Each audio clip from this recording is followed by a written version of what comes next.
just to make sure that it is smooth sailing on the interwebs. So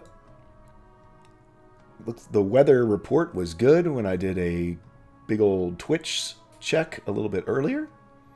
So oh, it looks like that's going. It's looking like the board is green, the trap is clean. Woohoo! Let me get out a nice little Twitterino to say that we are live.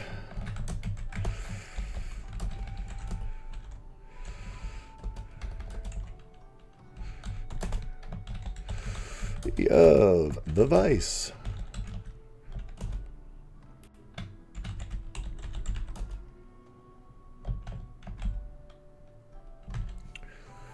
Hey, Wandering Silence.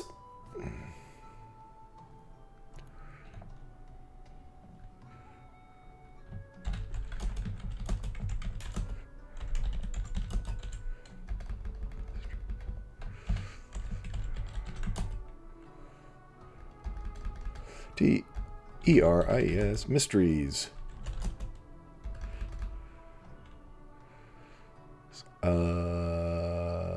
What mysteries?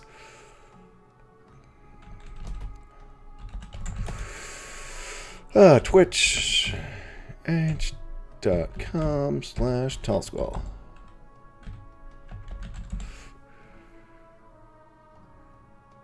Are uncovered.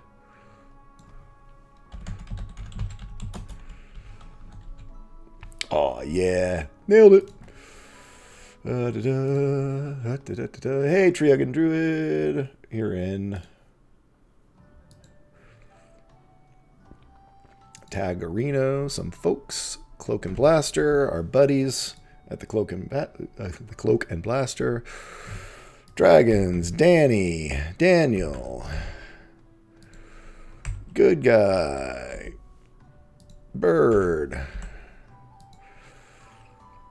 Alicia, Jeanette,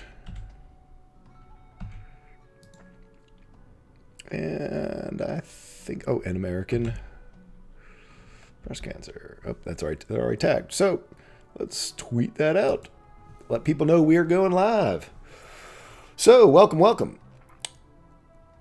And yeah, I prepared way too much content for the episode today. It is so too much content. It's not even funny. So we're never, ever probably going to get through it all.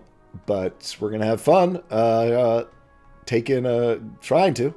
For those of you who watched a little bit of the DM's desk this week, you know I've got a couple big things coming up for the episode. So that's going to be a good time.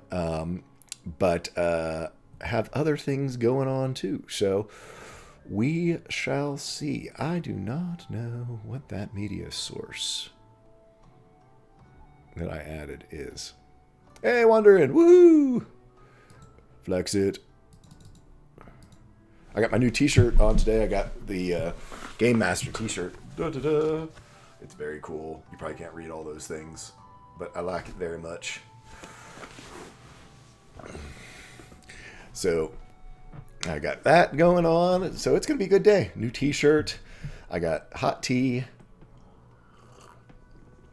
A nice cool day outside. In fact, I don't even have to have my ceiling fan on because it was getting me cold earlier. So yeah. I forgot to turn on the Chronos. We're at 15 minutes now. So actually 14 it looks like.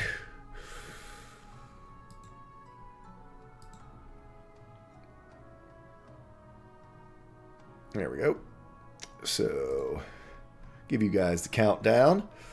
Hope you guys are excited. I know I am. It's been great seeing everyone in the Discord. I love the fact that everyone has been enjoying that. I have too. And I have more handouts that I'll be putting in there soon. I've got a lot of the characters' custom magics that they've earned throughout the campaign that I'll be putting in there. Some which they've been using a lot. Some of them we haven't been using too much and might become a factor later on. So we'll see. And yeah. So I will be doing that. And trying to think other stuff.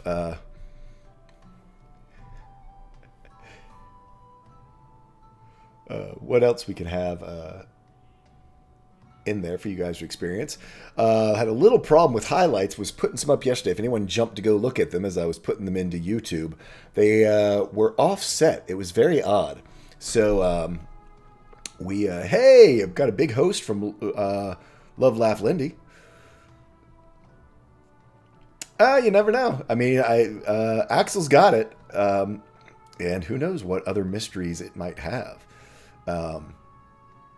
But, I mean, they really haven't been around a lot of outhouses lately. But you never know. You never know when you might need to peek in on someone when they're, as it says, at their most vulnerable.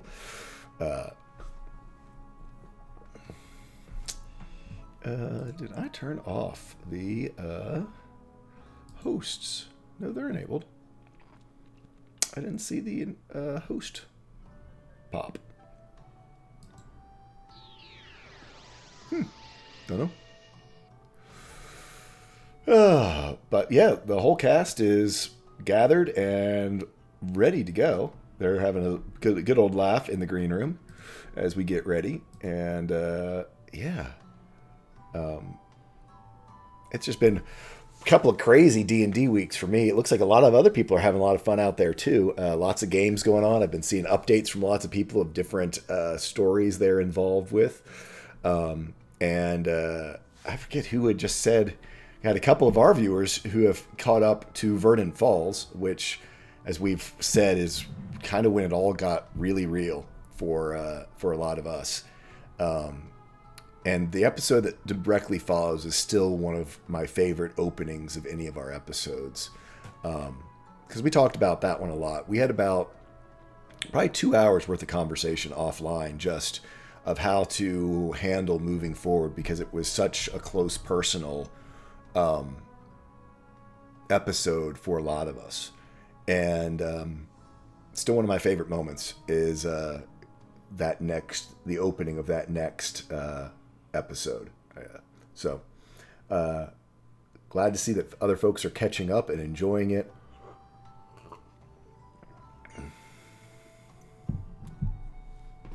Hey! Hi from Florida. Data Like Ash. I'm not sure if I said that right. I always mispronounce people's names. I am sorry. I'm notorious for it, or famous for it, or however you want to call it for it.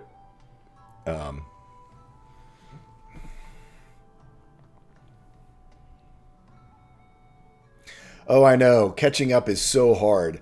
And I appreciate anyone who takes the time to even attempt it. So, there's some great stuff in some of those early episodes, though.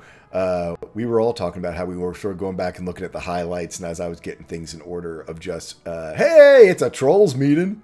We haven't seen you in a while. Hope everything is going good. And there's Wow Kate. Hey, how are you doing? Big hearts to everybody. You know, I guess I'm too old. I've never been able to do that shape very well. Is that... my hands aren't shaped right to do a good heart. Sorta ish. Worst heart ever. So anyway, hey Harlequin, how you doing? Welcome. Yeah, I should just do the. I tell you what. I'll do what I know. Do what you go with. There's my version of the heart. How's that?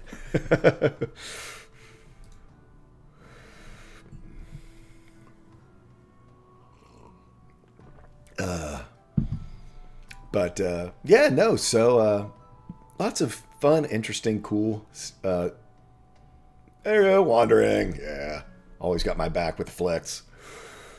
But yeah, no, so I hope everyone's been having a good week. We finally got our first taste of fall down here in Florida. It was 52 in the morning on I guess it was Thursday morning that it was 52, and it was gorgeous, just beautiful.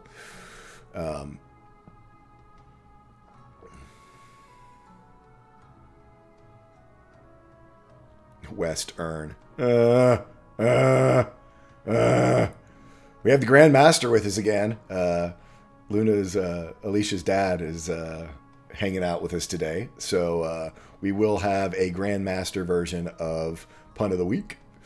And we actually have Pun of the Week. Alicia went through and highlighted the Pun of the Week. So I've been remiss at getting them up to YouTube, but they are available in our highlight section here down below. Or actually, I guess it's up above at the videos. But yeah. Woot woot. Yep, for the Grandmaster. And yeah, so I've got, like I said, I've prepared far too much script. And, you know, just description script, not even like last session, you know, our final piece of last session where it was truly scripted to music.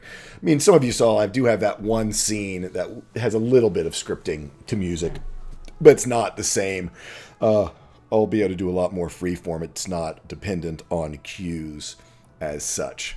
How is the audio coming through? It seems like on my register that it's registering a little bit soft. Is it seem like that for you guys? Does it need just a little bump? I'm going to bump it up just a little bit. Let me know how that sounds out there. It just seemed a little bit on the... Maybe, well, if it's too loud now, let me know. Okay. I bumped it up just a tiny bit. If that's too much, let me know. If it's starting to drown out my voice or the other players' voices, I can adjust it down. I had to do a lot of messing around with sound this week, so all of my dials are not where they usually are. So I'm trying to get them settled back in. Oh man. But so anyway, I'm going to let our cast know that we're going to go ahead and get started since they're all here and you guys are all arrived. Let's go ahead and get this show on the road, I'm thinking. I know, gasp the audacity, right? Hey guys, since everyone's here and looks like they're about ready, are you okay going a little bit early so we can get a little bit extra time? Thumbs up. Okay, yep, so they are already back in the back, so I am going to leave you all for a second, and then we will pop in to all of our cast members here in just a second. So hang with us, and here we go.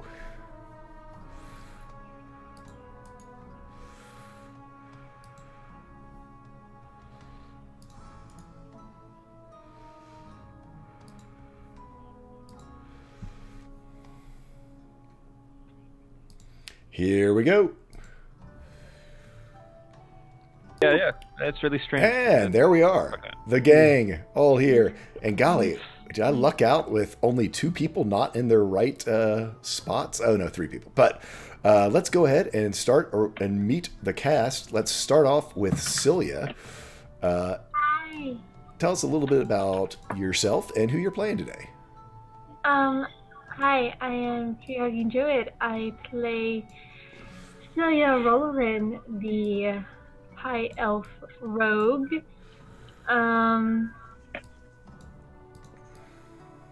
She's a rogue. Does roguey things. She does roguey things. Cool. So let's go to our good friend Dragons or Cats from down in the Great Down Under, out back, down below, whatever. That crazy underside of the planet. Mate, throw another shrimp on the barbie. Let's play some D&D. Hi, I am Dragons of Cats, and I am so happy to be playing Ishgrin, the crazy Eladrin, the psychic. I won't call him psychotic, I don't know. But he's very happy to be here. He's a warlock to the Frost Prince, and he's very excited to go to the Vice. Many stories. Woohoo! Also joining us from down under, but down under adjacent, I guess, is Land of the Long White Cloud. There you go. Is our good friend Templar Warden. Hello, I am Templar Warden. I'm playing Hidden by Axel. I'm here in New Zealand where the weather is grey and dreary, but it's still morning, so yay. Yes, I'm tired, but yeah. So hopefully I'll get my energy up to play Axel properly, but at the moment I'm a bit tired, but that's cool. It'll work. Next up, we have Bird versus Plane, our resident zombie killer. Yes. Bird versus Hangover today, coming from a zombie pub crawl, but I will be playing Iskatul, the half-elf bard. She died, she got better, she is learning how to shoot a gun, she is ready for the vice, or as ready as she's gonna get. Cool. Next up, we have NNG9, Alicia. Hello, I am NNG9. I play Luna, our water genasi monk, hence my green. Super quiet, not planning a revolution. Shadow puppets are awesome. Totally not planning a revolution. Next up, we have our good buddy. He's good. He's Guy. He's better than Pie. It's Good Guy Pie. Nothing's better than pie. Anyway. Sorry. Very important statement to make. Yes, I'm Good Guy Pie. I will be playing the Blood Hunter human, Luck Goldheart, and everything is fine. This is fine. Nothing bad is happening. I am sane. We're all friends here. Totally not going insane. Not going insane at all. And last but not least, we have the druid of druids, our very own Tunarth. The musical man, the musical maestro himself. So, hey, I'm Tunarth. I'm playing Kel the Wood Elf Druid, and yes, we are all friends here, particularly Luck's brother and his wife, apparently. Ouch. Too soon. Too soon. Is it really? Too soon, too late. So yeah, I'm probably not going to be involved for a while, so carry on. So I am Tall Squall. I am your DM for today's session. You can find me all over social media as through @TallSquall, and my Twitter. It links to most everything else. We do run this channel 100% for charity. This month we are supporting the American Breast Cancer Foundation. You can donate to affect our game by clicking on the banner below. But even if you don't want to donate, in the bold type within the description that says American Breast Cancer Foundation, you can click on that, and it is a great website with all kinds of information about preventative measures you can take, how to do breast exams, how to talk to your kids or your friends about breast exams and mammograms. Having my good friend just coming up on her 1-year anniversary of being cancer-free, hers was caught early, and it made all the difference in the world in her recovery. So do that self-care and be sure to keep yourself educated. And if you'd like to donate to affect our game, you can go shopping in the little list down below. we've already met our goal. I couldn't figure out how to make it a stretch goal. We'd love to hit $500 before the end of the month. We've still got today pretty much, and tomorrow morning to go. So every little cent matters in trying to find a cure for breast cancer. So if you're able to help out, that's great. There's also lots of other great charity streams happening this month and next. And if you have other things that you'd like to support, either with your time or your money, that is wonderful as well. We encourage all of that. So with no further ado, let's go through a little bit of a recap of last time on The Vice. Luna pretty much spent the day shopping and then helping out Luck. Luck had an encounter, sort of just feeling uncomfortable in his own skin, immediately followed by bumping into, well, actually didn't bump into them, but seeing from afar his brother, Chance, and his wife, Faith, and his daughter, Time, who were there at the fair.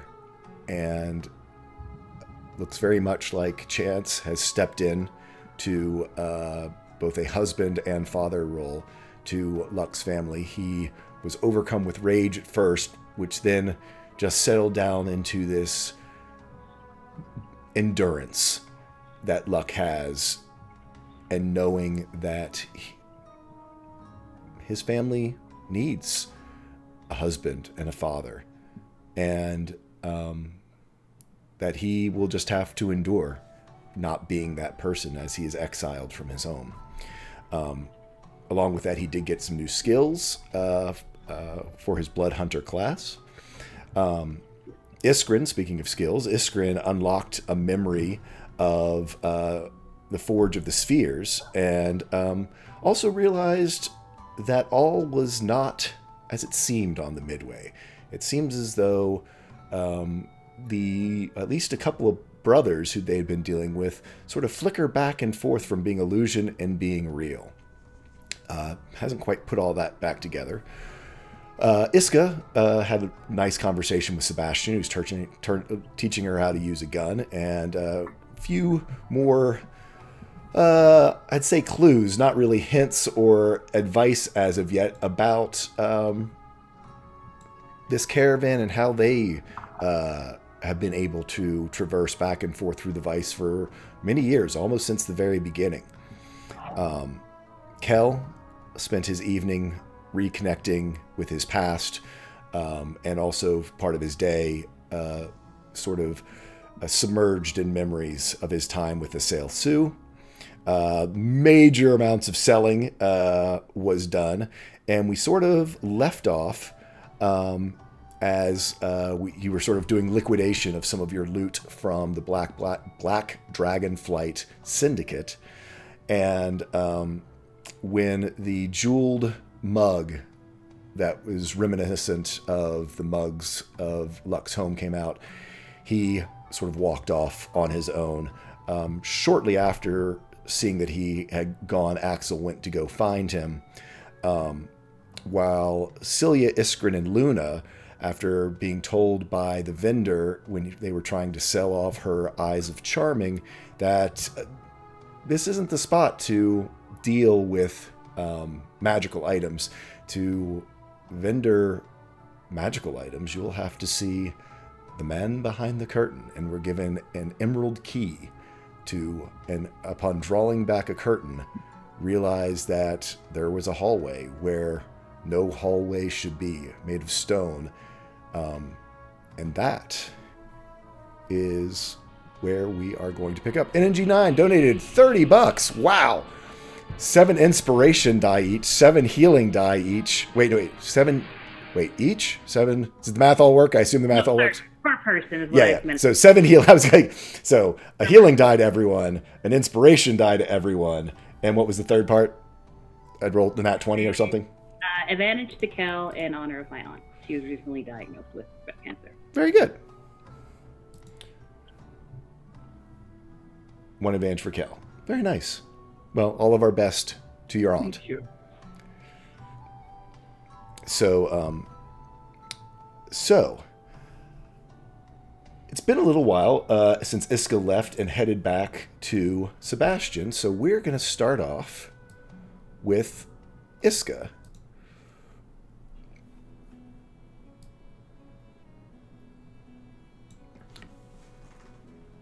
At the gun range, with some cool new music I found.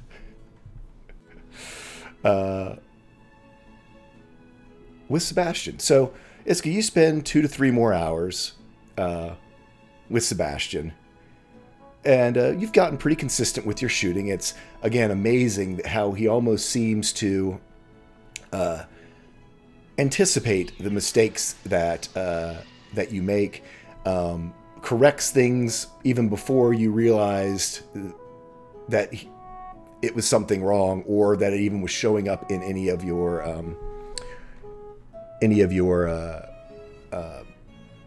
actual shooting. It was uncanny almost how good of a teacher that he was. He takes you through the basics of maintenance, doesn't have time to teach you how to repair a gun if it's broken, but how to clean it and, oil it and make sure you have all the things that you're going to need in order to, be able to hopefully operate this as safely and for as long as possible. And he sort of looks to you and just, well, that's about all I can teach you in one day, but you're going to do fine. I think you're going to do just fine, I think. Is there anything else I can help you with? Or even just be an old ear to lean your troubles on for a spell?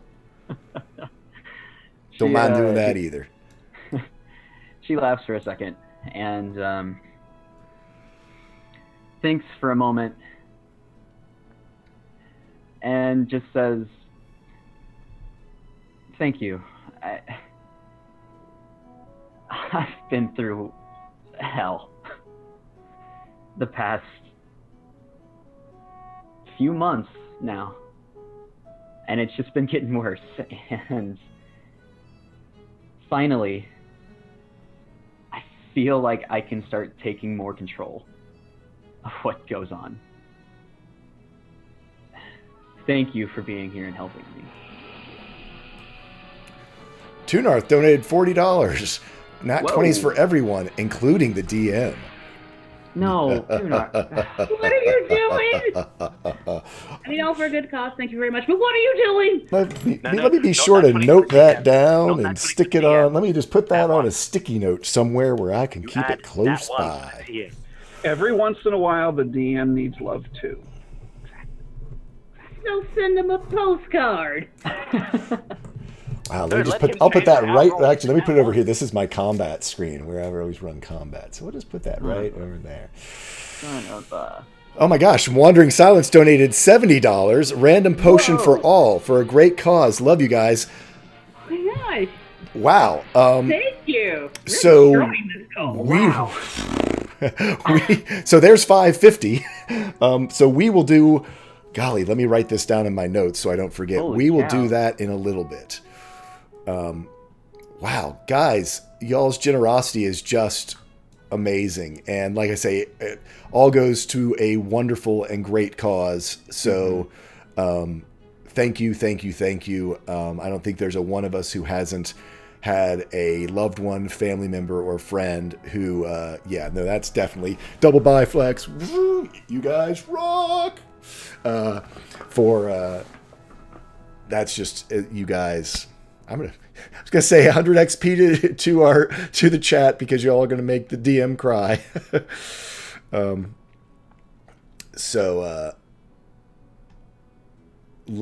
We're gonna roll those up in a little bit, but I'm writing it down so I don't forget.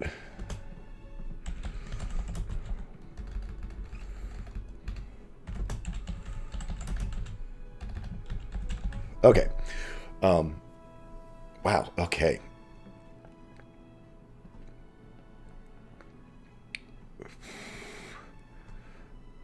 Back to Sebastian.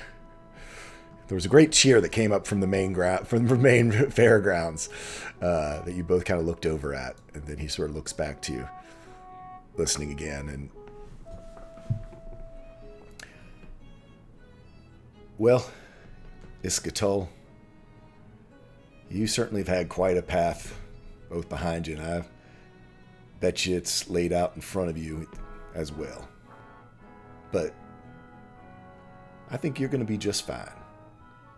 There's a strength in you. I can see it. So when it all goes to the nine hells, as life is wont to do, you just look inside and you mark my words. You, my dear, can persevere through more than you know. And I'm betting, if you can't make it right then and there, you're going to shake the very foundations of the world itself to fix it. Kind of gives you a knowing wink. She is a bit taken aback by this, and just kind of gives him like a sly grin, as in like, oh, you're in on something, huh? Just kind of acknowledging that. So, and just go ahead. He gives you a tip of his hat. And so, good day to you, Iskatul. I reckon that's a name I should mark in my memory. Yep, I do believe it is. She takes off her right glove, and she like brushes her hand against your pant leg just to clear it off, and just extends a hand. Sebastian Lockwood. Since it like has a hand out for a handshake. Yep, he shakes your hand, and Tor puts his other hand on top of it and just goes, "Yep, you're going to be just fine." And Without another word. And strolls off, sort of into the afternoon, sort of afternoon light. I can't wait till it's revealed that was secretly Bati wearing a mustache. But for now, I feel really good.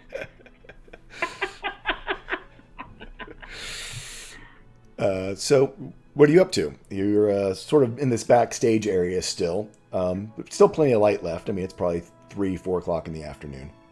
Well, the plan was definitely to join the festivities later and try to play as a means of getting in with Mim or getting her attention. But there's still time before that. Oh, yeah, no, absolutely.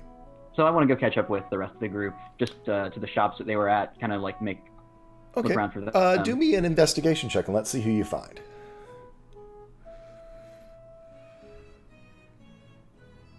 Cool. Good to know. So, with that, we are going to move back over to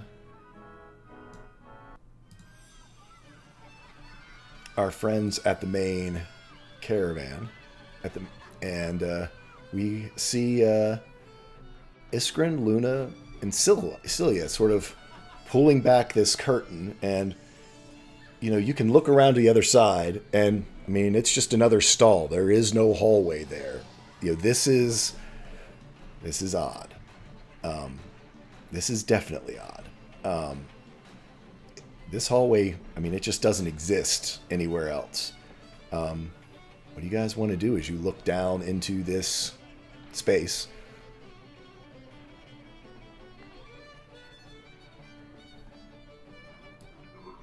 Go through the curtain. Celia's gonna look back at the merchant. Check for traps because she's a rogue. Okay. It's like, what is my like side? Okay, do me a investigation check. He just sort of smiles at you and is like, it's gonna be fine. On a 10, I mean, it doesn't seem like there's any traps. I mean, it's just a hallway. I mean, it seems pretty plain. And Celia will slowly walk forward. Okay. Iskren will follow. Celia steps through. Iskren steps through. Luna? Yep. And Iskren just goes, "Oh, that is nice. They've taken the temporal irregularities and then switched it back onto itself. That's nice." Yep. You nailed it. You recognize immediately you're not on the prime material plane anymore. You really haven't jumped to a new plane. You are, let's call it, prime material adjacent. Oh, it's an echo. Oh, this is nice. I haven't seen this in years. Oh, this is cool. This is wonderful. If you guys ever been in an echo before, I'll tell you what. There was this one time. Lyle, help us. We'll tell you later. It's okay. Yeah, he just sort of sighs. The hall extends about 15 feet, where it ends sort of in a blank wall. If you continue on down. Oh, yes. As I do, I kind of clap my hands together and try to bring all the shadows around me as I cast Mage Armor. Then have it swirl and then just disappear. Whoosh. Yep, they swirl up around you. Just like, need to keep remembering that. You burn those spell slots. Ha! Can do it at will. Ah, okay. Warlocks, baby. Yep. Wasn't sure which invocation you had.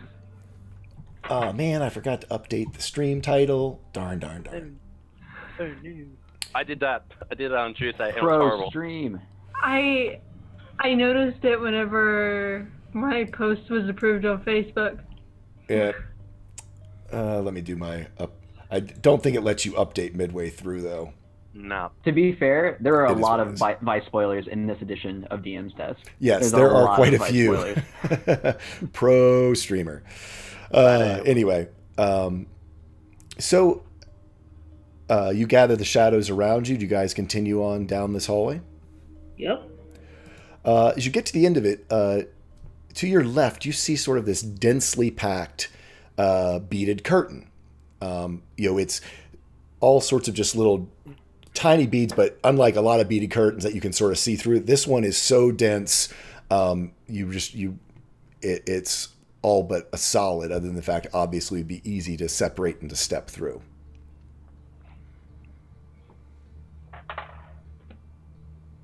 Okay. Who's going first? Unless okay, there we go.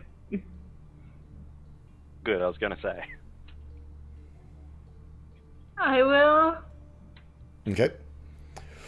So Celia, Worst that can happen. you Jay. you step through, and I mean, it seems to be, nothing happens, and you step into this room. Do you guys follow? Yes, very, very cautiously. Okay. I am You see investigating. a solo figure is sort of the focal point of this space that you have entered.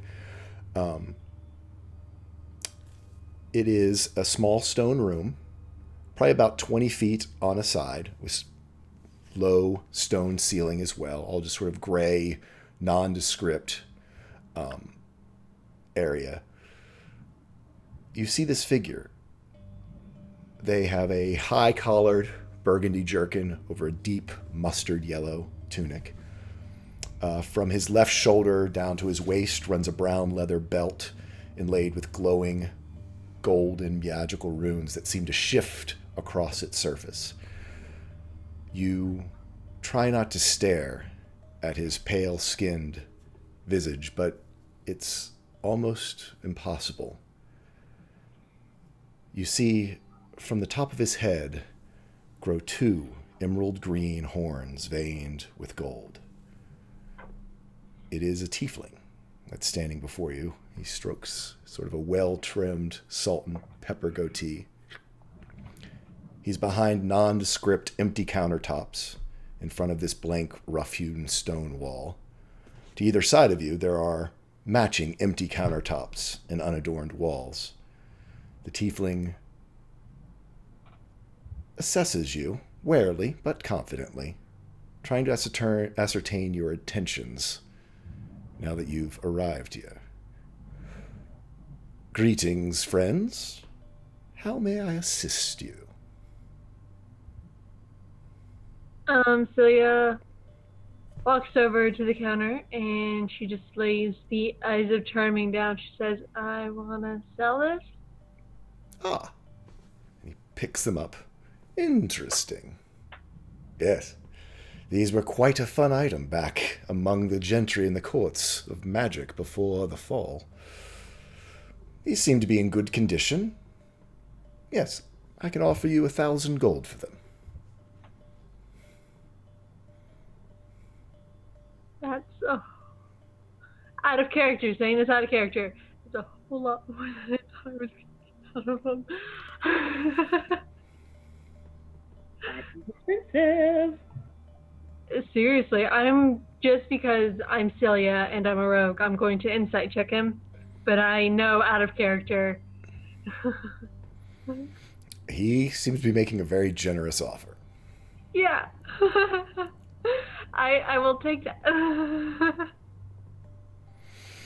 And so he hands you over would you like this in platinum or in gold? Gold is fine. So it's a small chest, to fit 1,000 gold pieces in. I mean, it's not huge, but it's a, music box, jewelry box size chest. Anything else that I can help you with? I think that axe to sell, the magic axe for Vortex, or Axel's not there. no? Oh, you have it. Oh, my bad. Okay. He's keeping it. Hold on. Is his items for sale out to look at, or? Well, I can offer you a selection of common magical wares, but for crafted or more rare items, I would need to see what you bring in trade or materials. Ishgrin kind of snake walks his way, takes a large step to the side. He's he looks down at the ground half the time. You can see that the weave is all sorts of mixed around here, and he's just trying to find the clearest weave line. Right. and then leans heavily, chin in his hands, and just looks up, and just takes in this tiefling's entire aesthetic, and just goes, "I really like what you've done with the horns. I don't understand." Looks at Celia. I don't understand people, like the inhabitants of this sphere's obsession with diamonds. It's just a life weave rearranged in the most boring way possible. I just don't get it. But that is fantastic. And he sort of strokes them. He goes, it's not seen that way for most. By most. I've rarely get out much anymore. You should get out more. Oh, that's... I mean, I have. It took about 79 years maybe, but I got out finally. Unfortunately, the climate is not to my liking.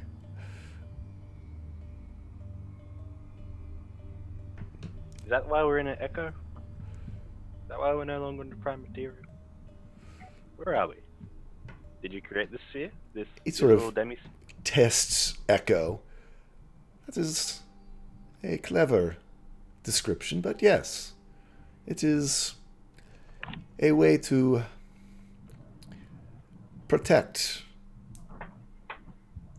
our vendors and much of our magic here. Can I do a little Arcana check to myself to figure out if Celia doesn't have any like chaos weave still like coming from her anymore? Nope. But she has a chaos weapon. The ring is dormant right now, so there's nothing. She has full control over the ring, so there is no chaos from it. All right, cool. Because I was just thinking, with Celia's chaos weave that emanates from her, but since that's all under control, it wouldn't affect this area. So that's good. That's good. I hope it wouldn't affect this area. Now just stare and just go, that's a big gambit. I like it. Smart thinking. Mm. It's like the ring. Luna, it's like the ring. It's good. If you have any more exotic items that you might want to sell or have crafted, you'll need to bring them back. And we could discuss what could be possible or not possible. I pull out a black onyx gem, the two dragon spines, and then pull out the pouch with Vertex's dust and pour it on the counter. Celia just... And the black dragon. Wait, doesn't Axel have the Vertex dust? No. No, okay, no, so you dusted him, but you did not cover with dust. I picked that up and put that in a little pouch. Yeah. Iskern is the one who put it all up in a pouch.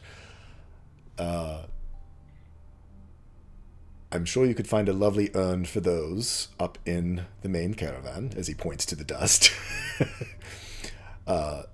Jim's is onyx. And he just kind of looks like onyx.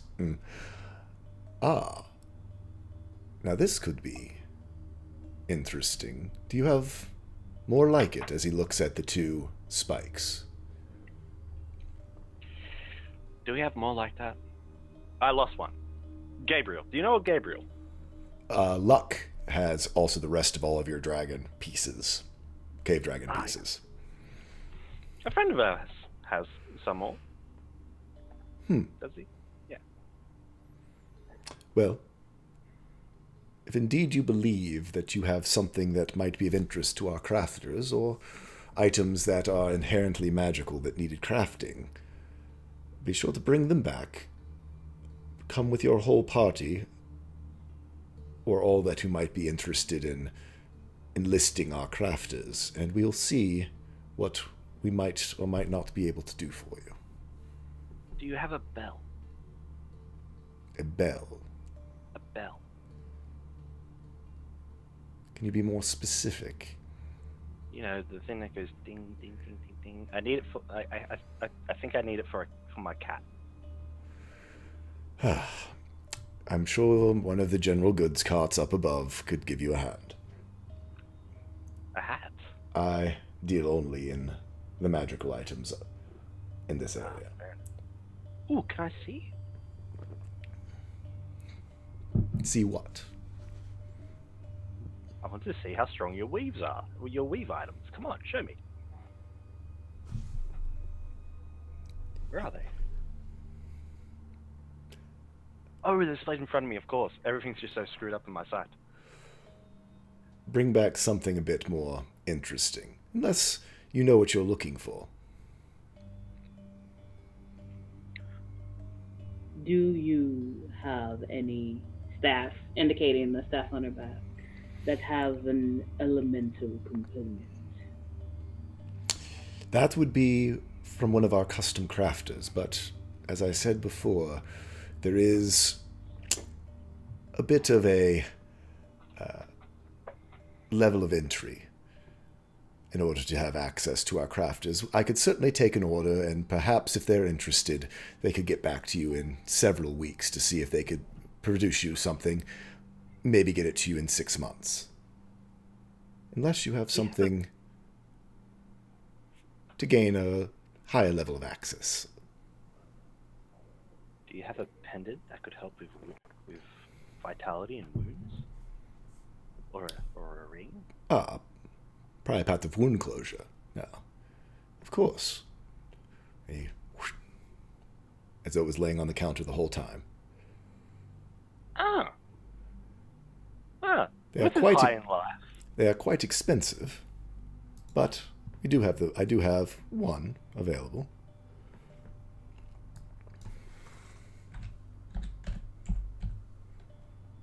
How many cookies?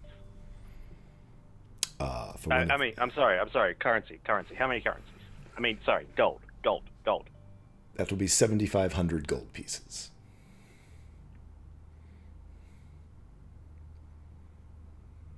Say again? 7,500 gold. Or 750 platinum, if you prefer.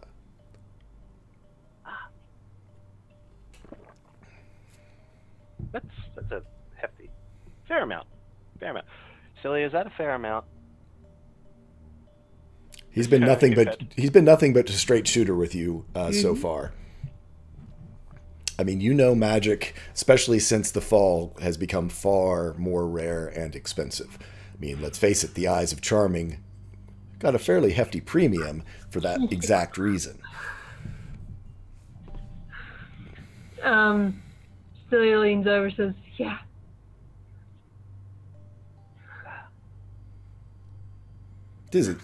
It cheats death. It's quite an item. It does.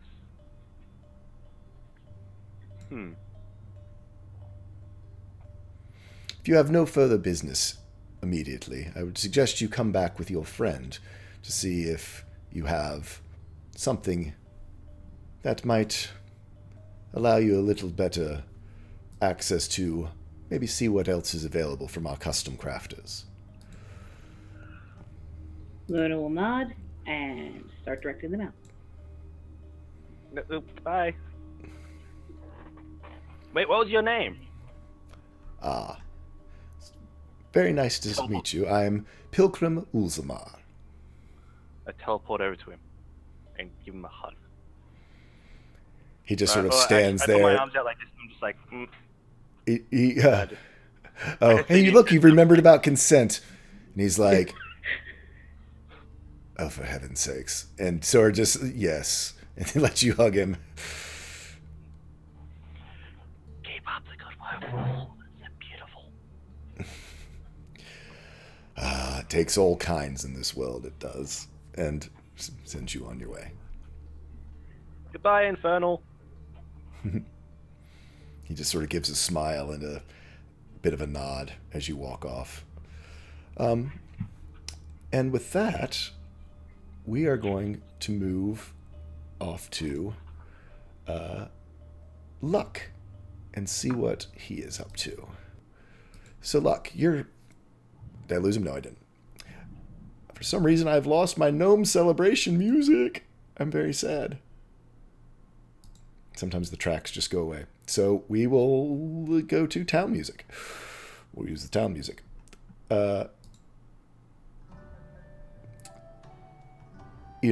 So Luck, there's still just all this shopping sounds and everything going on around you, but just seeing that tankard, you headed off. So what are you up to? He sort of looks around, a little sort of bewildered, as he sort of begins almost to sort of retrace the steps that he sort of went with the group. Sort of his head sort of scanning across the crowd rapidly. Sort of he goes sort of, it's clear sort of he's like, it almost looks like Axel with the amount his head sort of looks around. Sort of he's sort of just jumping from person to person, his eyes sort of sweeping over. And again, sort of he's trying to use this height to the most of his advantage. You can see him sort of occasionally look down to sort of like see if he can get a better look at some faces or so, as he's rapidly looking. What are you looking for? The music. Oh, thank you. What are you looking for? Sort of as he sort of keeps searching, he's sort of muttering to himself. Well, they've saw them before. I should have taken the chance when I had it. As he seems to be looking for the same people he saw a while back. It was who he's staring at, which would be his wife, his brother, and his stalker. Okay. Give me a investigation check with advantage. Double 8s. It takes you a little while, probably about 30 minutes or so, and finally, it actually seems to be Grain who might have spotted them. With a little yip, you sort of look to Grain, and you see Chance standing there. He is standing by himself. You don't see Faith and Time with him at this moment. He sort of reaches out his hand, sort of shouting out, "Chance! Is that brother? Is that you?" Chance sort of looks over, and he seems really, like, kind of nervous. Not because he recognizes you. In fact, there's really not much of a glimmer of recognition at this moment. It's more from being confronted by this sort of looming figure in black. It's a bit odd for you as well. Chance was always probably a little bit over an inch taller than you, and now you're easily probably 5 inches taller than him. And so he sort of looks up to confront this huge person. And as his eyes meet your face, you see there is a spark or something, but then it's almost like he dismisses it and yes.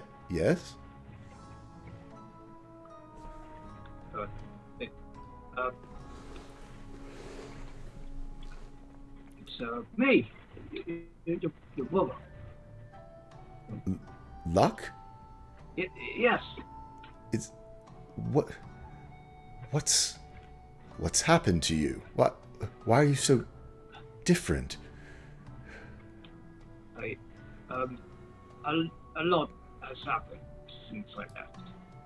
Incredible amount, more than I could ever explain in one story.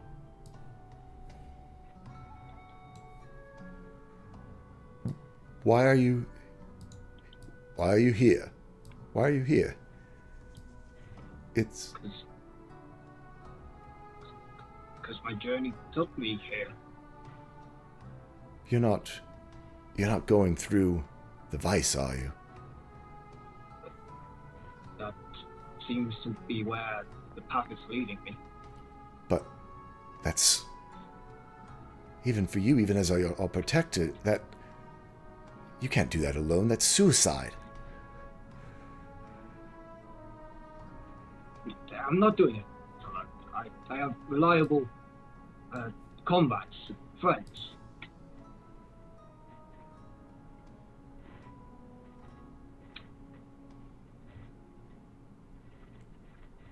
Everyone misses you. I miss them as well. But Strength is doing a wonderful job. Ah, it's good to hear. He's finally growing his beard out. It's starting to look like you. Sure. Make sure it's kept well groomed.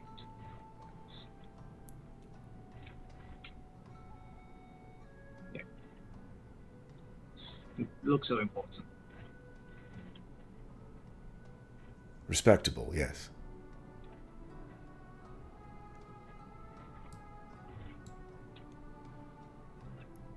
Chance is just sort of kind of confused by all of this, kind of overwhelmed by seeing you and the new you.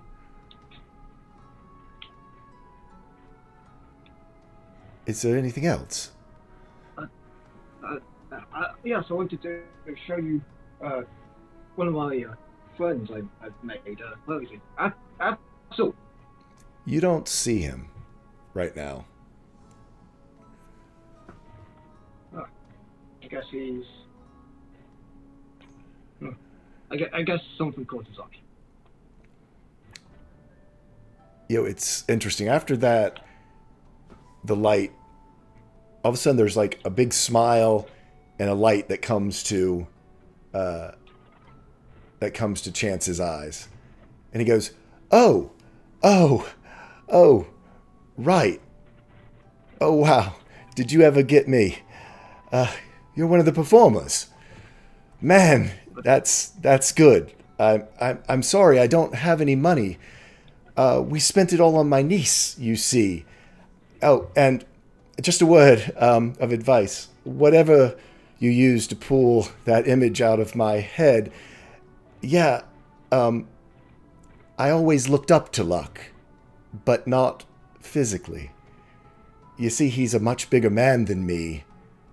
Well, than I'll ever be, but that's his heart, not his body. You got it wrong, but thank you. It's great. That's great. The family would love to have seen it. Well, thank you. And he starts to walk off. But no, it's really me. I can prove it. He just kind of waves and disappears into the crowd. Axel, you heard Luck call out for you, but you sort of ducked behind someone. You've watched this interaction. Not sure if you should interrupt. It seems to sort of come to a close now, so you kind of tentatively approach. You're not quite sure exactly what to say, seeing what's happened. And you don't know exactly how to approach someone who's been carrying on an obviously emotional conversation with an empty space in the air for the last 5 minutes.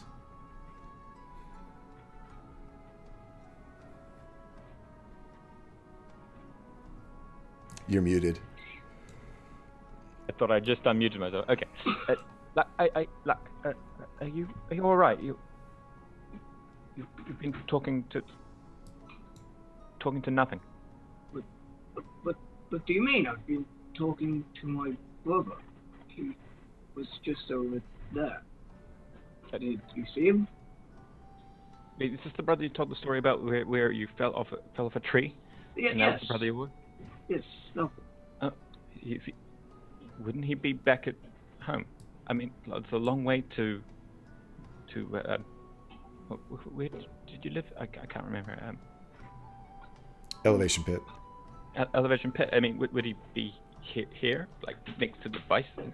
But you were talking to nothing. Like, oh, maybe you could see. Maybe only you could see it, but it looked like you were talking to nothing.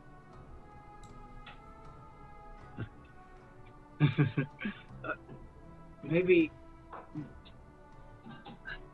Yeah, it was a joke.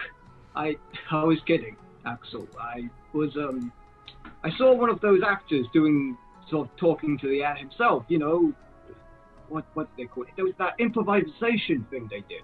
I was trying it out, seeing if I could do that.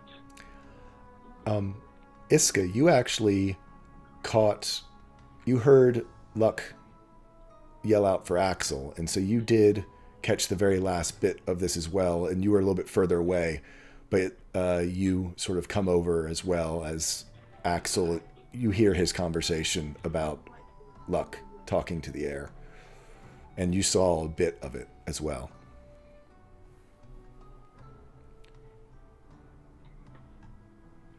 I just kind of approach hesitantly, just looking to the both of them and then specifically to Axel, and just ask, everything okay?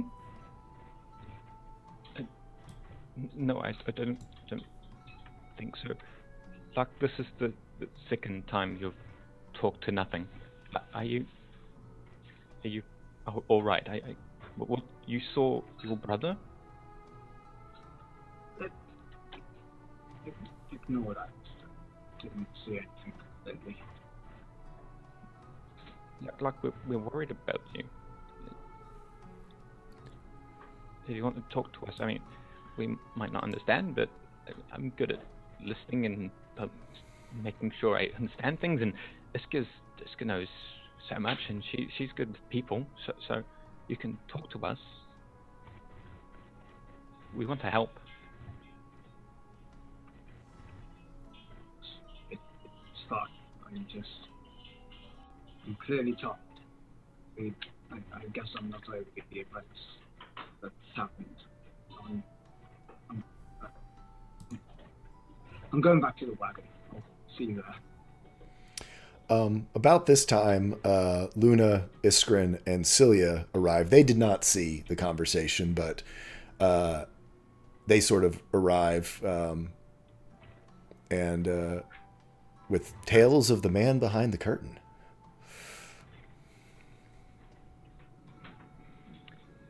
Yeah, but as sort of Luck walks away, you just see this very dejected little, well, not little Axel, but he's probably he's just slumped, and he looks to Iska.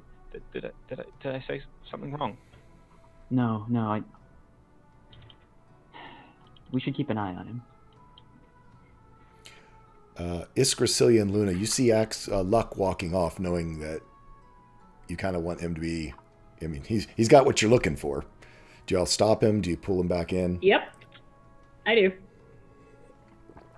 Okay.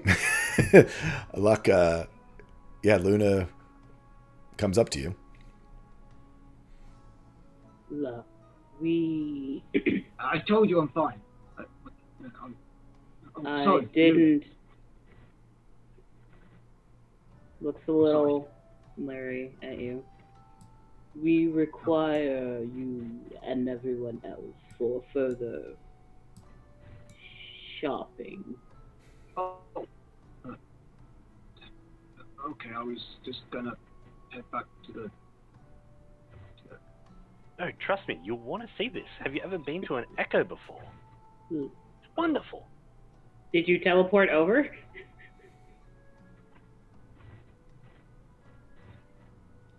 I'm going to say yes. Okay. I'll allow it. All right, cool. Water balloon in his face. Continue at Luck. He's going to pick himself back up and shake his head. Okay. Sure. Yeah. Let's go then if you need my help. there are several curtains close by where you are, knowing that any curtain will do. Well, Zoe's got the key. Lead the way, our master of unlocking. I think, I believe, I think Celia has the key, right? Because she had the eyes of Charmin. That's what I was saying. Yeah. So, Jeanette, do you lift aside a curtain and reveal the passageway again? Yeah. So, Iskrin, almost giddy and being a tour guide, sort of escorts you guys in. Now, it's just kind of like traveling through between spheres as well, except you're not a floating cloud essence of yourself.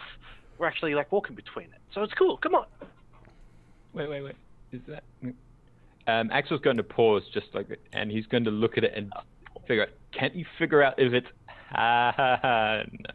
and figure out if that's an extra dimension? You know, is that an extra dimensional space? He's going to take the moment to sort of try and figure out what this is.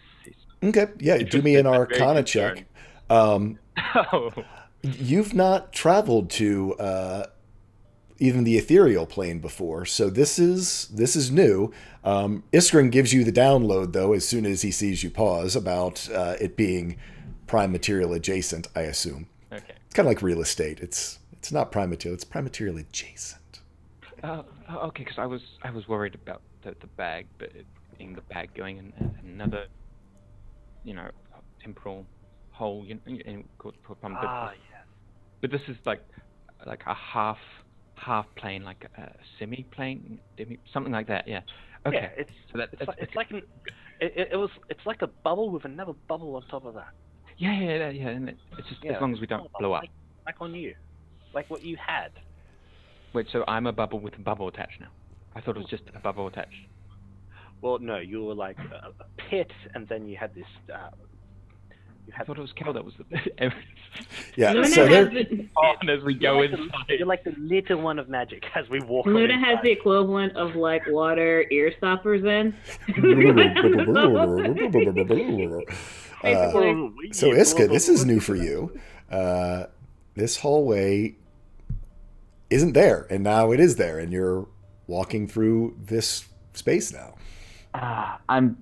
Iska is really into this, but also can tell Luck is dealing with something, so she's gonna kind of stay a bit refrained and stay like close to Luck. Like, she's super interested in this, but she also knows that Luck is not being Luck right now. Yeah. So she's just gonna like saddle up next to him and kind of have to like fight her giddiness at going through this brand new experience. So yeah, you guys walk down this sort of narrow hallway, and then there on the left is the beaded curtain, and Iskrin just sort of plows right through, Celia and Luna following, and you guys walk in and see again this pale-skinned, well-dressed tiefling behind the counter with his green horns with gold sort of veining through them. I immediately try to cover the damn sash that I'm wearing with my shawl. Yep. Like, instantly try to cover that up. I completely forgot the line. I was going to have Sebastian tell you to take it off, that you should put it in your bag. So we can say it's in your bag. I typically would like to not wear it around day to day. Yeah, but no, I meant for him to get, I skipped over that line, but yeah, no, he was going to tell you that when you're wandering around and not on stage, you might want to put that in your bag. So that definitely happens. Then. Yeah. Wow, Skagith hosting with 18 viewers. So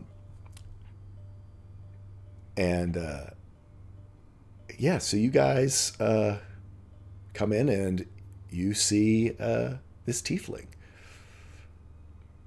We're back. Yes, you are.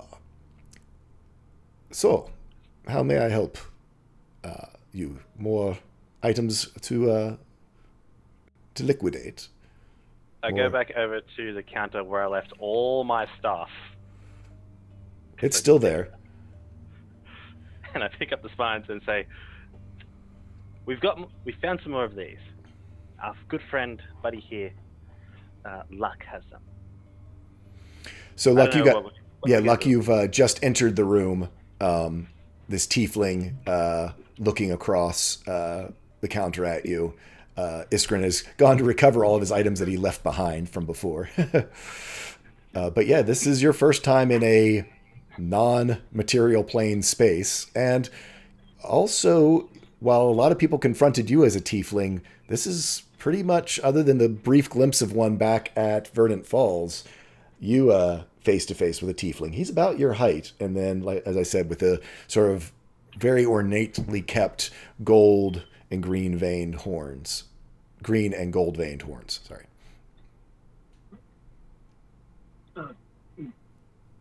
Yes, me. Yes, hello. As he sort of like is sort of like looking at the tiefling and then sort of like got his sort of bag and sort of just put it down and sort of getting out these sort of other parts of like these bone dragon scales and stuff that he has. Okay. And so you guys, he takes them and is looking at them each one, and he sees the hide. Ah, now this could be interesting. Let me have a look. And he looks first at the hide, and yes, this is interesting quality here.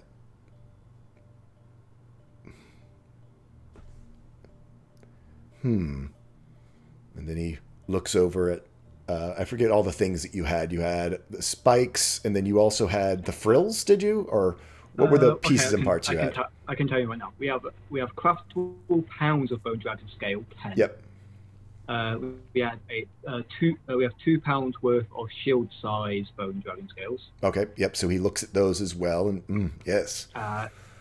We got the hooks, and then we got 2 sets of all the teeth, fangs, molders, spades. Right. And so he looks at the hooks as well, and then he sees the fangs, the 2, about whatever, 18 to 24 inch long, sort of curved fangs. Now this could be interesting. He pulls out what looks like a jeweler's loop, looks across at them. And as he does so, the jeweler's loop begins almost to buzz and hum in his hands. He pulls it away and he looks like he's listening to it, in fact. And he speaks actually back to the jeweler's loop. Ah, very well then. He looks up at you. It appears that these materials have garnered the attention, some unique attention, from one of our esteemed crafters. They have taken an interest in these, but would like to take a closer look at the fangs and then discuss them with you. It will take a moment or two. If you are so inclined to allow this courtesy, give them time for inspection, I can give you full access to all of our other vendors while you wait for their summons. I assure you your items will not be harmed, and return to you no questions asked if an acceptable accommodation cannot be met. Is this acceptable to you? He's looking at Luck, since he was the one who gave them to you.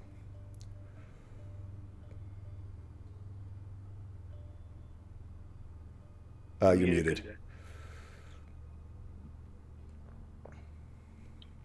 Yeah, it sounds fine. Yeah, sure.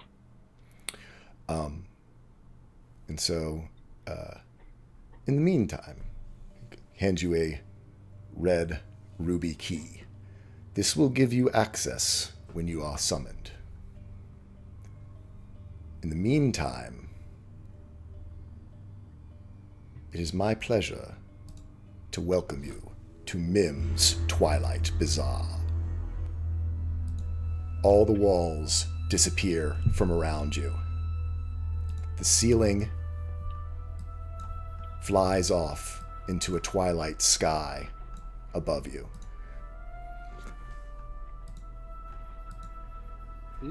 The glow of the evening just moments after sunset. Around you, woven crystalline structures of every shape and description soar upward into the fading light, capturing the sunset and reflecting its warm glow. You stand within this otherworldly glade, and Iskrin, with your sight, you realize where all the magic was. It is with awe that you recognize that the buildings in this place are made out of the weave of magic itself, somehow crystallized and frozen in time. It seems familiar to you, Iskrin. Small motes of light and magic flit around you and flow across these crystalline buildings. It's then that you hear a cheer from above, and as you look upward, you see something impossible. Half a dozen griffins fly overhead. They have armored mages on their backs, holding arcane lances that they are using like paintbrushes to scribe fireworks in the skies above. The sparks of the fireworks swirl downward, where they are caught by tabaxi leaping from tall poles that sway under their weight and their acrobatic movements. As your eyes continue downward to the ground, you see mixed among the visitors in their sort of everyday garb. There are exotic performers wearing clothes made of pulsing and flowing light as they twist and dance among the patrons with flaming batons. Bonfires burn at intervals around the clearing, and Luna, you recognize Cecilia dancing within the flames of one of them. Her long, smoldering hair swirls around her form like a flowing dress as her movements provocatively entice the crowd around her bonfire. Cheers and laughter erupt from different quarters of the glade as either the fireworks or the tabaxi or the bonfire dancers execute some feat more spectacular or daring than the last. You look around further, and your attention is finally drawn to these crystalline buildings. They seem almost familiar in both shape and layout around this space. It's when you spot the two brothers in front of their forge that it all clicks. This space, this echo, as Iskrin called it, is parallel to the main caravan, a magical reflection of the mundane caravan where you were just in. This place not controlled by the laws of the prime-material plane, but one controlled by magic itself. So gang, you look around, you see all the familiar shops from the main vendor area from where you were reflected here, but magical versions of themselves, along with some that aren't familiar. And Cilia, for you in particular, there is a weird sense of deja vu. You've been here before, long ago.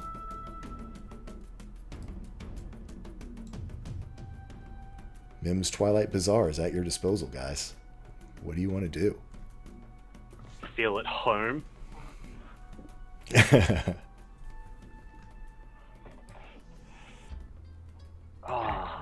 Axe is just watching griffins. Can I tap Axel on the shoulder and say, "You wouldn't happen by chance know the fly spell?" But there's a spell you... Oh yeah, because no, I've never been taught it. I didn't... You can't fly, but... They are. Yeah. We should find Cal. We would want to see that. We're gonna have to go get Cal. Yeah. With you two talking about that, Luna, she is curious. So what I want to try and have her do is, so no, I can get a little bit of verticality on the ice slides, correct? I'm sorry? She can get a little bit of verticality on her ice slides, right? A little bit, yeah. So what she's going to try and do is start ice sliding up, and then, taking running jumps at each time, going higher and higher and higher, see how high she can get. Like kind of in a spiral. Okay. I'll allow it. You spiral up, sort of above the bonfires and above the tabaxi where they're leaping. In fact, a couple of them seem to take advantage of this ice slide and sort of add it to their act, and are sliding down and up, and all but are starting to include you in their acrobatics around this space. Okay. She is actually going to play along. Why not? Okay. Yeah, no, you take cues from them pretty easily, and they point you sort of directions to go, and it seems there's a big competition between the bonfire dancers and the tabaxi. Everyone, you notice, sort of has this motif of flames going on, as it is Belmark, which is the Festival of the Flames.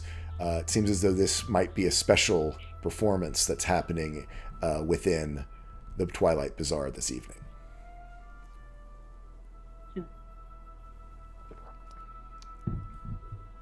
Ishkran would like to turn to look at the tea thing and just ask, who created this? Pilcum looks at you. Well, Mim, of course. Can I say Mim? I have a few words, a few questions. He looks at you and goes, who do you think is interested in the fangs? She'll be with you when she has time.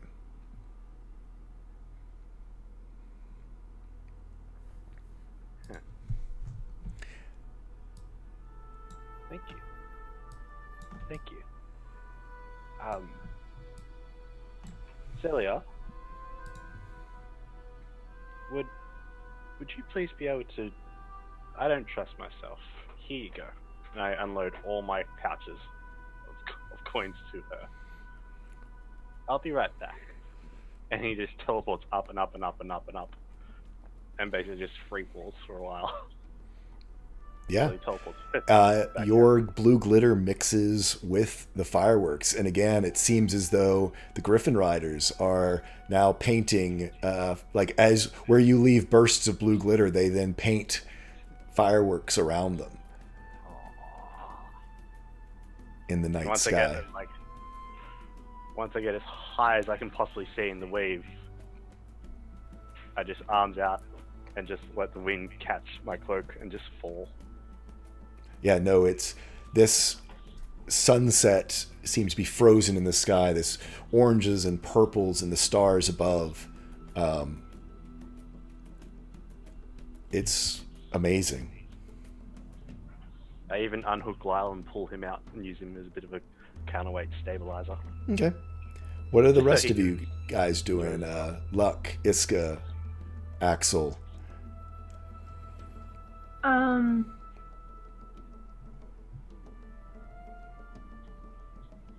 I'm getting a sense of deja vu. I want to look around to see if, like, anybody is around that I feel like I've met before.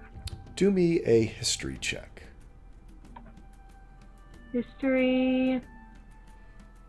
I may end up having to use an inspiration. That's probably not going to matter, but I'm going to do it anyway. Okay.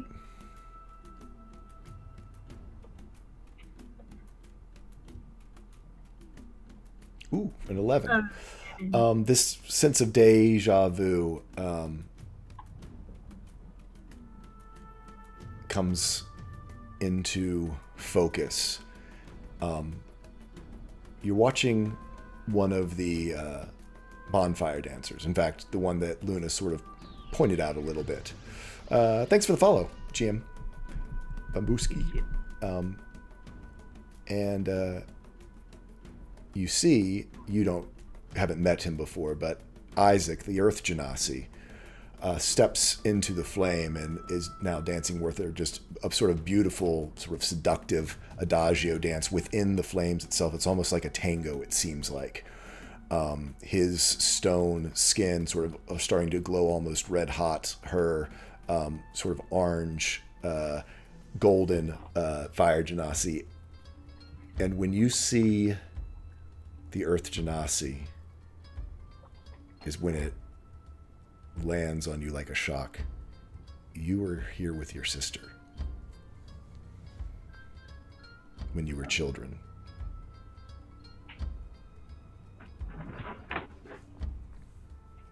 Okay.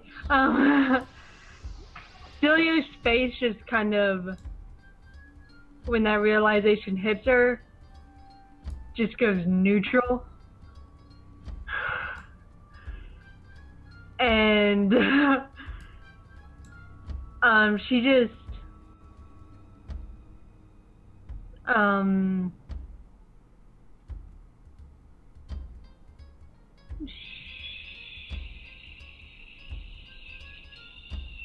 she's gonna walk like closer to the dancing Genasis. Okay. Yeah, they're up in a bonfire right now, so you can't get too close. But you do see other Genasi around, some air Genasi. Actually, there's quite a large number of Genasi. You've only met Luna and your sister, and only ever saw one or two. And as you look around, you quickly can sort of your trained assassin's eye, spotting people and locations. There's a good 24 or more different Genasi. You don't only see a couple fire Genasi. It mainly seems to be water and earth, and then some air as well. More air than fire, but not as many as the water and earth.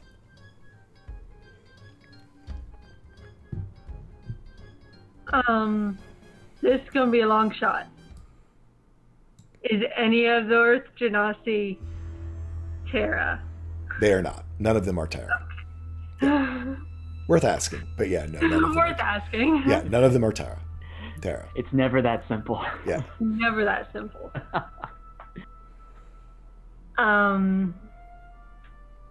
No, Terra's with the Red Dragon Syndicate. Oh god. Kill everybody. I'm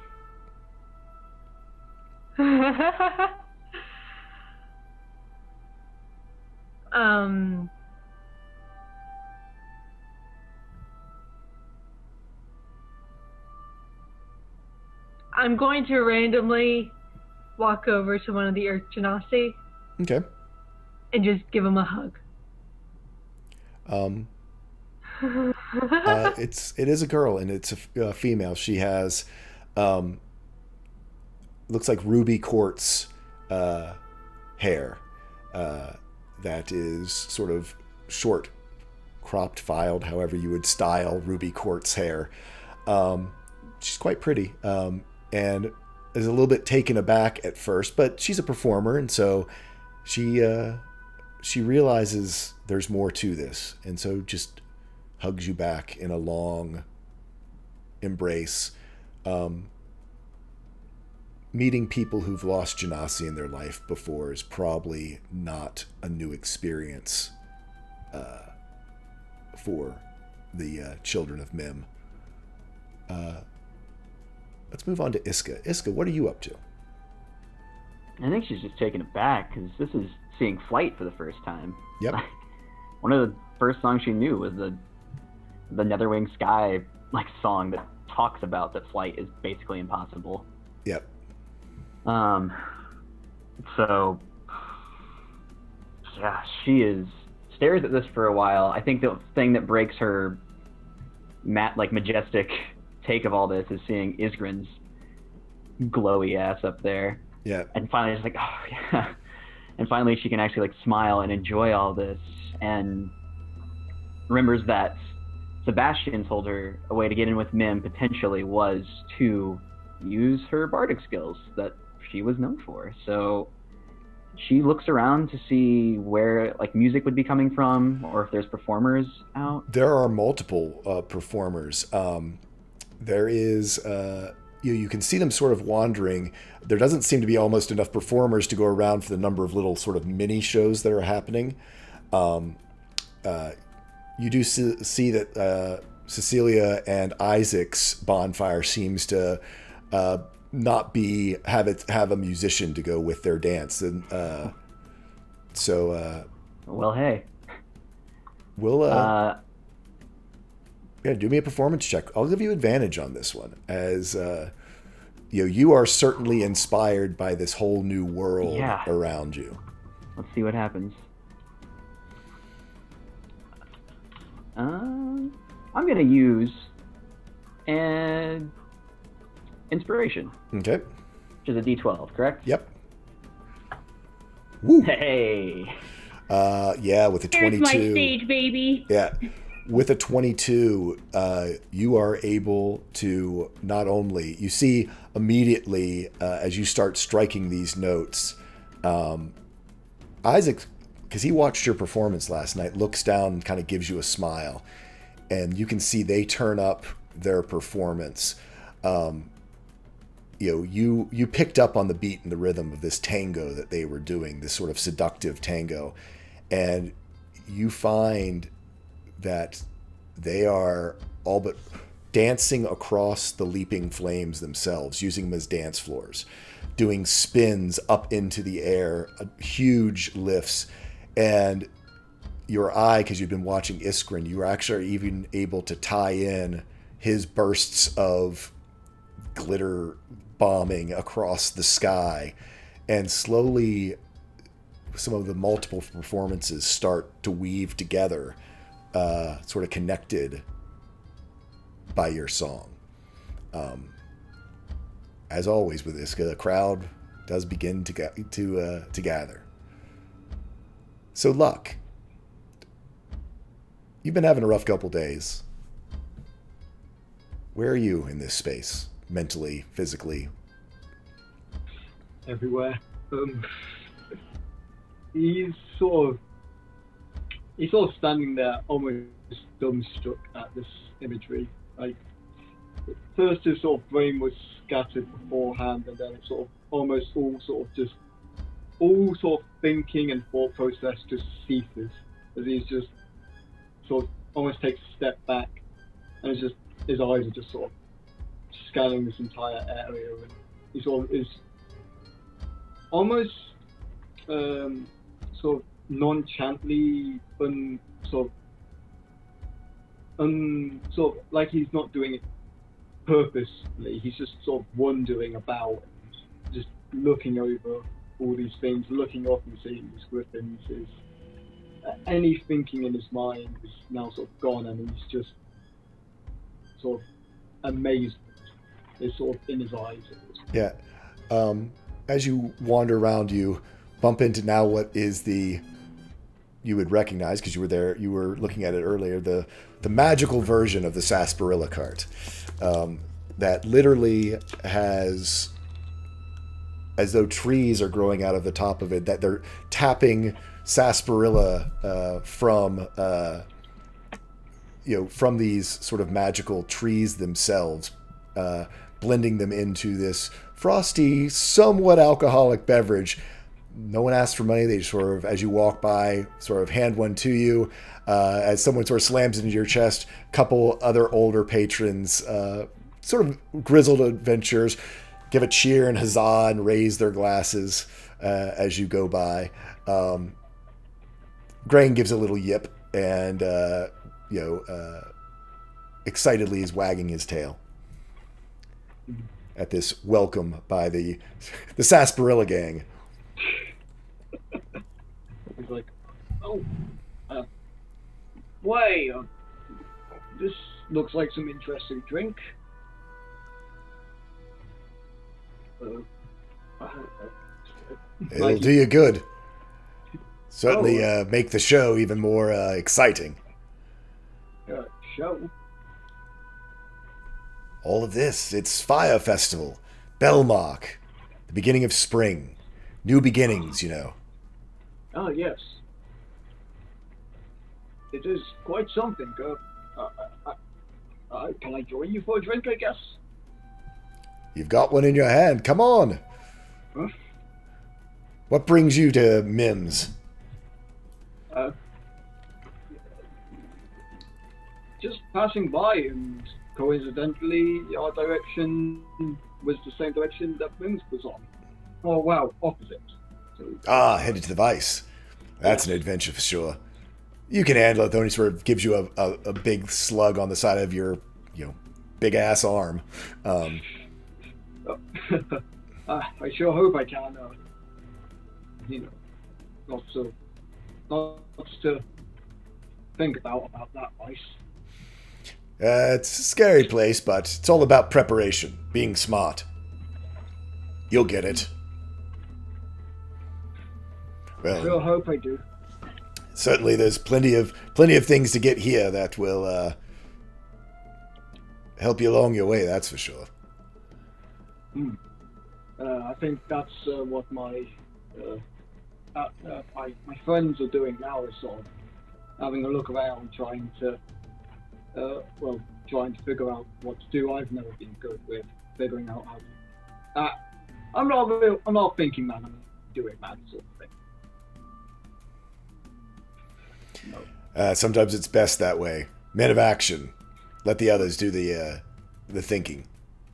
Yeah. He raises his glass, gives you a cheer. So while everyone's playing, anyone getting down to business, you do have some exotic materials to sell, and if you have specific crafted things that you want done, you have a couple of magic gems from way back. You've got some stuff. Yep. No, Luna definitely does want to go see if she can get a magic core staff. Okay. Besides the cover. Yeah.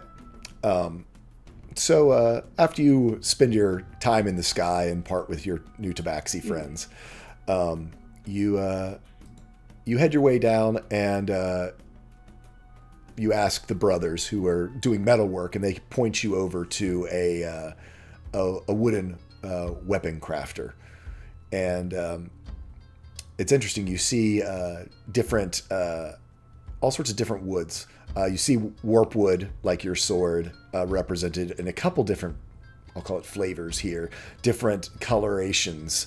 You also see, almost kind of like as samples, a piece of wood that looks very familiar to the wood, the tree that you felled outside of Moss Hollow, deeply imbued with necrotic magic. Other types of wood that you aren't familiar with, but he sort of looks up as you come in. Evening? Hello. I am looking to purchase a staff, again pointing to a core staff, Okay. that has elemental effects. Well, I have a few things that we could take care of. Not many ask for an item like that, so I don't have much prepared. Do you have any materials that I could potentially use to get you something a little faster, other than a custom order? Like, she has no idea. It's like, there's some, I mean, I'm you trying can, to think of, he points at the staff mine. He goes, "There's magic in that. Certainly, we could see if we could plus that up a little bit. That wouldn't take long." hand it over.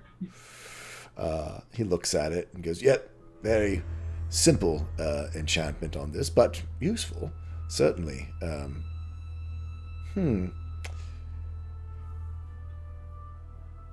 Let me see what we could do." And he starts looking through a drawer of gems, and he pulls a couple out, puts a couple back, and you recognize a couple of these gems that he has are similar to the three unique gems that you had before. Not exact, but very similar. Well, we've got a couple options here. These don't come cheap, though. The gems are very rare. And then, of course, the time to craft it. But we certainly could have this enchantment of the leaves be more stronger, maybe potentially give full cover, which would be certainly helpful if you find yourself in ranged combat often. Magical damage from the quarterstaff itself. Elemental component, that's the tricky one. And I just don't have much in hand right now for a true elemental component.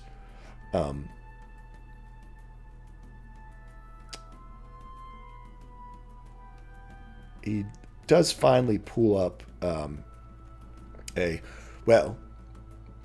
we give it a little bit more strength, and he pulls out a what looks like a diamond. This will give your guide your strikes, let's call it. Basically, it's a +1. It would be a +1 gem to both your +1 to strikes and +1 to damage. It will, due to the price of the gem, it will cost you 1,000 gold pieces. Would there be any other charges per time? That would be total. The gem itself is probably only worth about 750. My time would to install it on this, since you are providing the staff. If you could provide a gem, then certainly the price would be less. How much time? He kind of gives you a smile. End of the evening. That's one of the services of this place. I just need to double check how much he has. Should be fine. Yeah, I'll be fine. Wait, no, that's silver. Yeah, you guys have 3. 3 what? You all have 3 magical gems. I don't remember what they were, though. Though you have the Blazing Heart Opal, the Black Star Sapphire, and the Rich Purple Corundum. Which I want to say probably Axel. I think Axel has them. Okay. I certainly have the Blazing Heart. I don't. In the other two. Someone has the other 2. You all pulled them all out. So I mean, you can figure. I mean, it is within easy access of you to get one. Y'all could all figure it out. You all could gather together and figure out. I'm not gonna make a big deal about. Oh no, you can't do that because Iska's off playing a song. No. So if you wanted, he might even be able to tell you what the other ones can do. Okay. So let's get me say for the sake of this argument, like I have these so I can figure out what they do. So yeah, we'll say that you can have them, and he looks at the purple one and goes, this is always a welcome. Normally used by mages.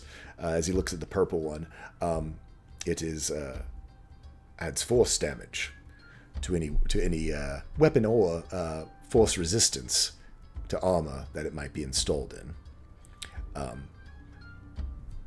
The Black Star Sapphire, he looks up and kind of gives a whistle. Now these, we don't see these around that often.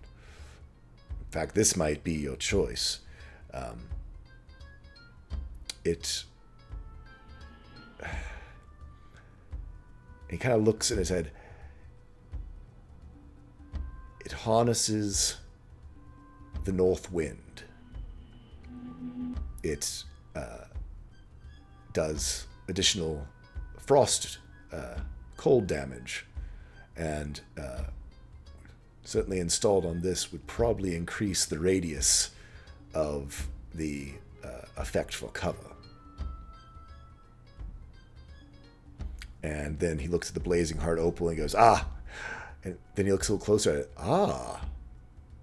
Now normally, these are all about adding flame. This is unique indeed. It, in fact, summons lava itself. Interesting. Probably not the best idea in a wooden staff, but certainly could come in handy on another type of weapon. No, cool. I'd like to use the frost one, but I don't know if that'd be okay with everybody else. I'll let you all discuss, outside of character. Yeah. I'm good with you using that. I don't see anyone else intending to use it. Yeah, we can. I'd say let's use them now. We are heading to the vice. Let's soup up our weapons. Well, y'all are level 6, and I think no one has a magical weapon yet. Just thinking y'all might want to have things that are do magical damage. Just saying. Lot of resistance to non-magical. Yeah. You might want to suit up. Yeah, it's time to suit up. But it's time to suit up. We're all cool with that. I would like to use it. That's fine. Okay. So on second thought, no. Yeah. Go ahead.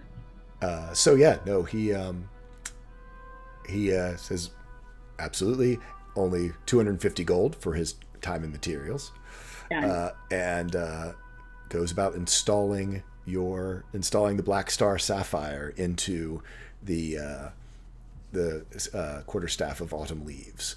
I will have to give you your handout for next time because I wasn't sure what people were going to use on what. Totally but yeah, cool. basically it'll make the radius larger. It will be full cover at a cost of half cover, double charges to make it full cover. So basically it runs out quicker just for balance. It now does magical damage and does a D4 additional frost damage.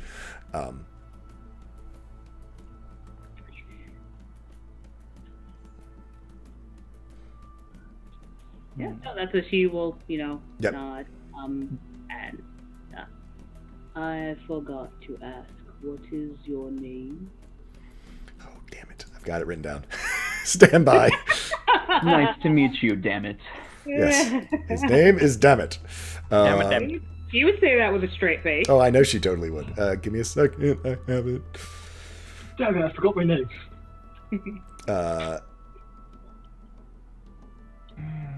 Must be a bit tobacco. It is Milford Hill. Milford Hill, at your service. I am called Luna.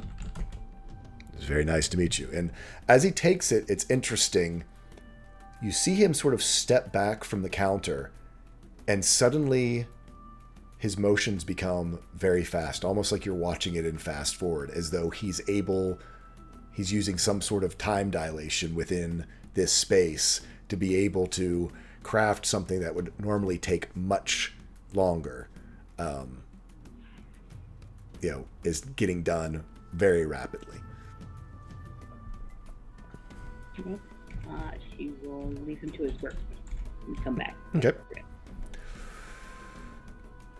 Try and meet up with someone who's not performing. Yep. Yeah, do we want to go ahead and decide who gets the gym situation now? Just while we're since we're talking, because you have the dragon axe. That's true. Someone put that in chat. Yes, you have the dragon axe. Iskrin, of course, has his pact to the blade. Iska, the fire on her whip is magical, but the whip itself is not magical. Okay. Luck is completely non-magical. Kel, in wild shape at level 6, his attacks become magical. Correct? Is that right? I claim that is. I think he's composing. In fact, I know he's composing.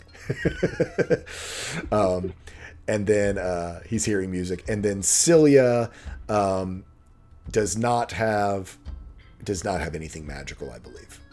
Nope. Does not have a magical weapon. You have your vicious rapier, but it's not magical.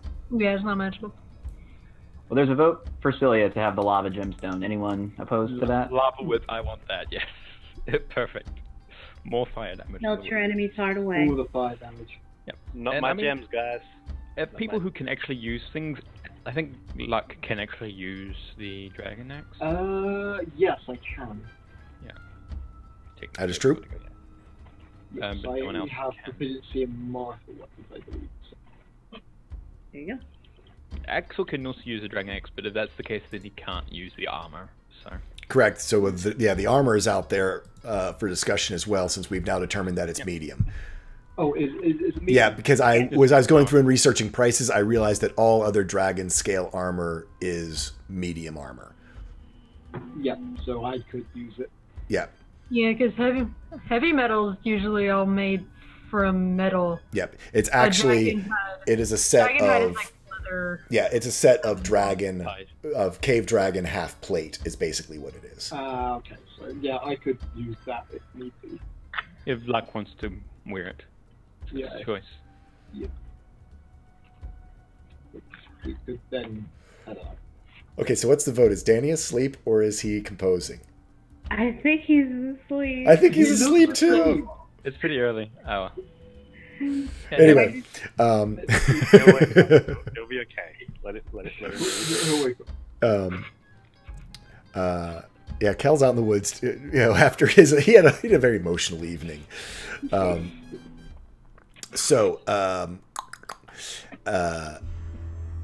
Then we've got the one last gem, which is the force damage. The force damage purple gem. I'm wondering if it's possible to use to empower the Cloak of the Eye of Eternity or not. Oh, Increase. do a perception check. Yeah. It's like, is that going to be here or is it going to be outside? Yeah. It's like, wait. Perception check, which You is... look at the stars. Yeah. I'm writing that out. Yeah, he's looking for something around here. You notice, and probably can put together when it might have happened. There is a second star around the collar that now has become enlarged and is a sort of such a deep, deep purple it almost looks black around the neck of the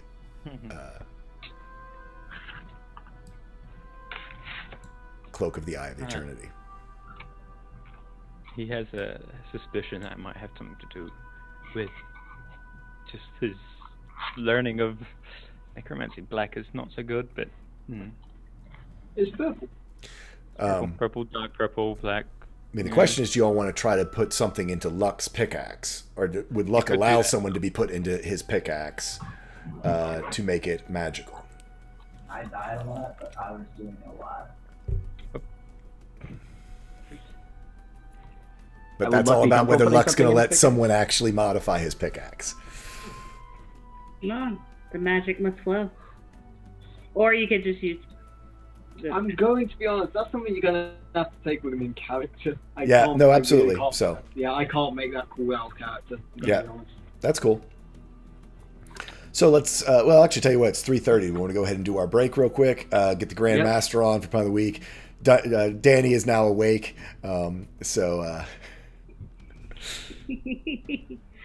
But yes, for anybody just joining us, thank you for joining us. Hope you're having a lovely time. This channel is run 100% for charity.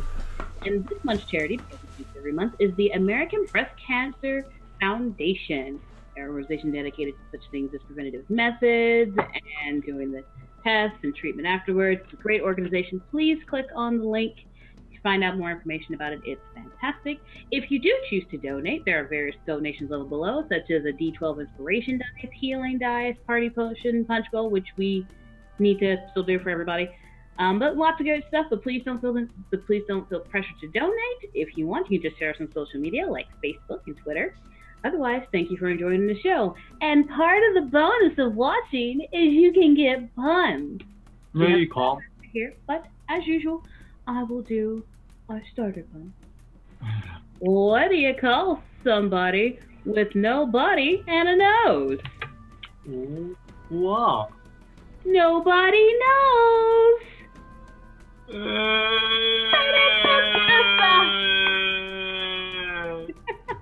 Now, What you been waiting for? The Grandmaster. Good afternoon. Good afternoon. What do you call the violinist in an animal shelter? What do you call? A fiddler on the wolf. I like that one. I like that one a lot. Fiddler I on like the that Wolf. movie. That's cool. Thank you. I'll allow that one. I like that movie. And why does Waldo always wear stripes? Why does Waldo always wear stripes? Because he doesn't want to get spotted. There it is. There it is. Thank you very much, Grandmaster, for joining us. Everybody have a This is good where it afternoon. all comes from. Always a pleasure to see you. Thank you for joining in our fun. My pleasure. Triple whammy. Thank you. Triple whammy this week. Ooh. This is what we bring. That was beautiful. It's wonderful. I was You will wondering be where he was going to actually. take it. I was wondering where he was going to take that one. Yep.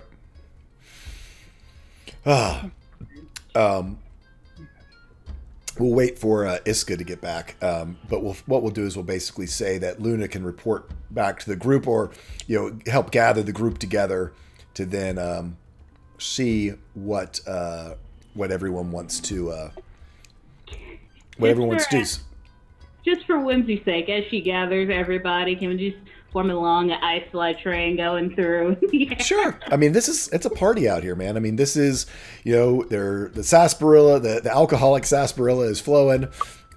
You see, it's interesting, where the leaping lion was, on sort of this side of the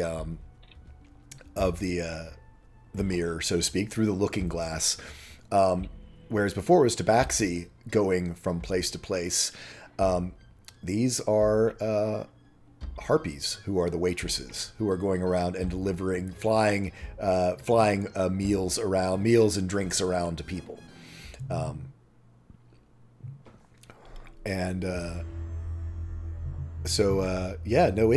It's Fire Festival. Everyone joins in. I mean, Axel, if you want to be shooting off your pyrotechnic cantrips or whatever, The slide is sparkling, by the way, because I can do that. Anyway, you gather everyone together and sort of report back what you found about the crafting vendors.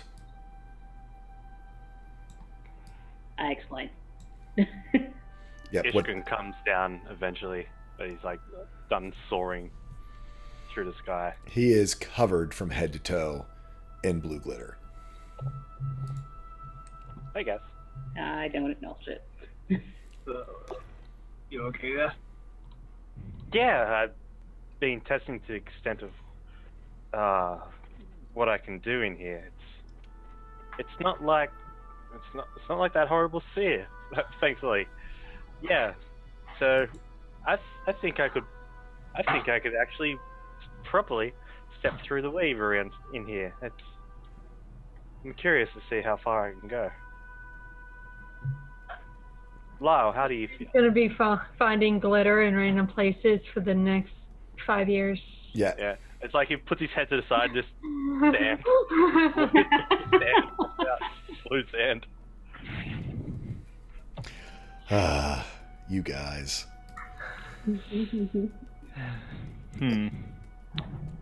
So, so Luna tells you about the gems and what she's found out, and I would say from Luck, listening to your sort of new friends over at the Sarsaparilla Cart, one of the things they do say, we're men of action, just be sure you've got a way to harm magical creatures, because you're doomed otherwise.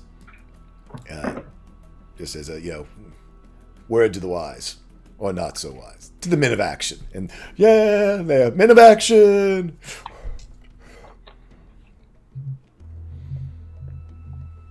Yeah. So Luna explains explains this out that she's going to take the Black Star Sapphire.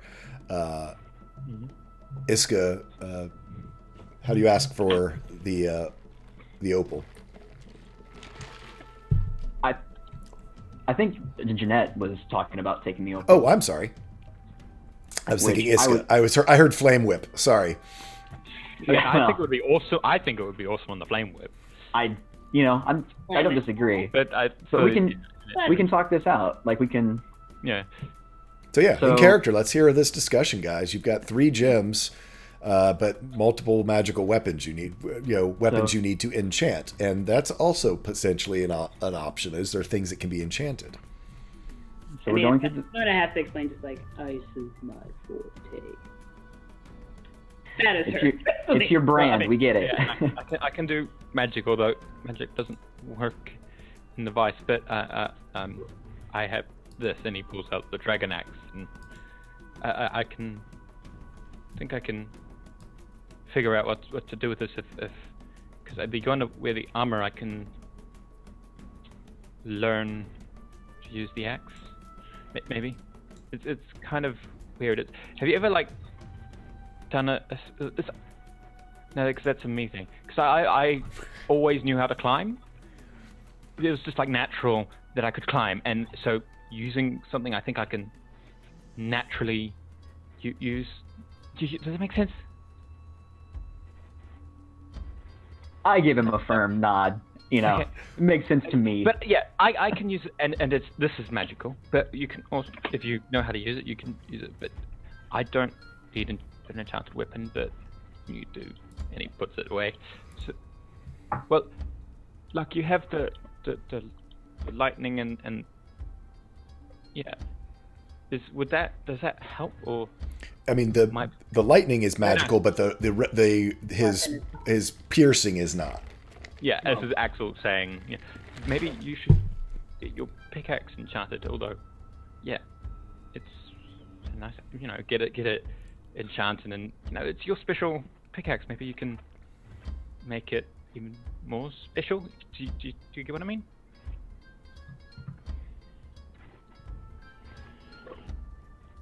I guess. I think I understand. Every one of us has to have a way to fight back in there. Every one of us has to be prepared for anything that comes at us. Before we leave Mims, we need to be ready. All of us need a way to hit harder. So, Luck and Cilia, because Cilia doesn't have anything magical necessarily, right? Mm-mm. Before we leave, at least the 2 of you need something to empower your weapons. Luck, if you're going to survive in the vice, listen to Iska. It'll do you no good, just not doing anything. Right. Take this chance. Right. I guess I could have a look around and see if there's someone who could do something, or if there's anything there that I could use. Well, you've got the ring. You can wear the dragonhide armor. That might be magical. That might help. That might be better if you're going to be sort of going to be the tough one, and you have a couple. Maybe you can get a magic item for you. Maybe. And you can get if we can go back to the smiths and we can get your pickaxe either enchanted with force or maybe lava. Maybe it works better if you actually want to mine with it, having lava. Maybe. You're the miner. I don't know. I don't think melting rock is the best idea to mine stuff. It would be like the gunpowder incident all over again from the time we used it.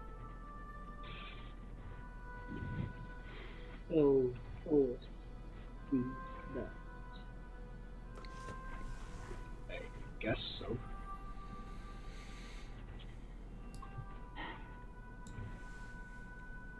I think it's suited perfectly for you, Luck. You've needed to change and grow, and you did literally before our eyes. I think you take this gem and you do the same to your weapon. Change it, grow it, make it stronger.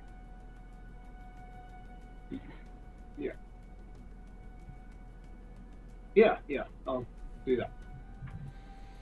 Okay, so which one is Luck taking? The one with force damage, I think. Okay. Is that cool with you, good guy? I don't want to like force your character into something. I see what you did there.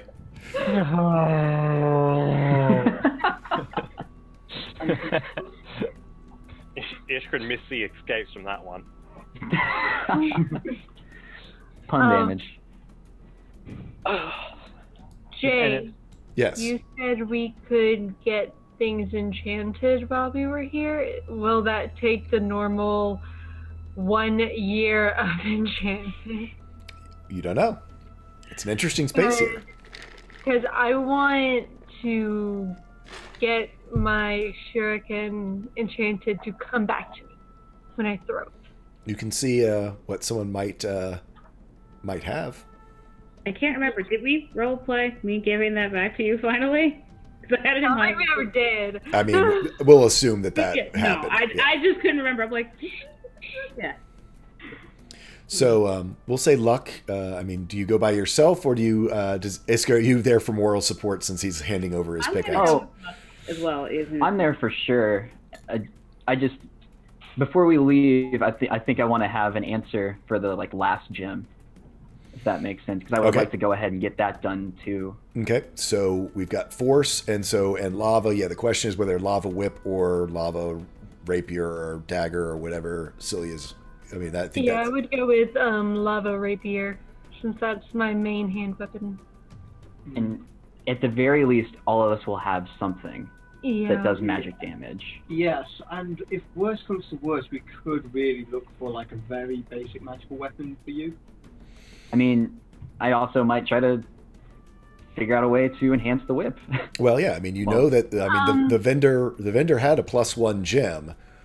You could put a +1 on. It's 1,000 gold, but you can put a +1 gem on there.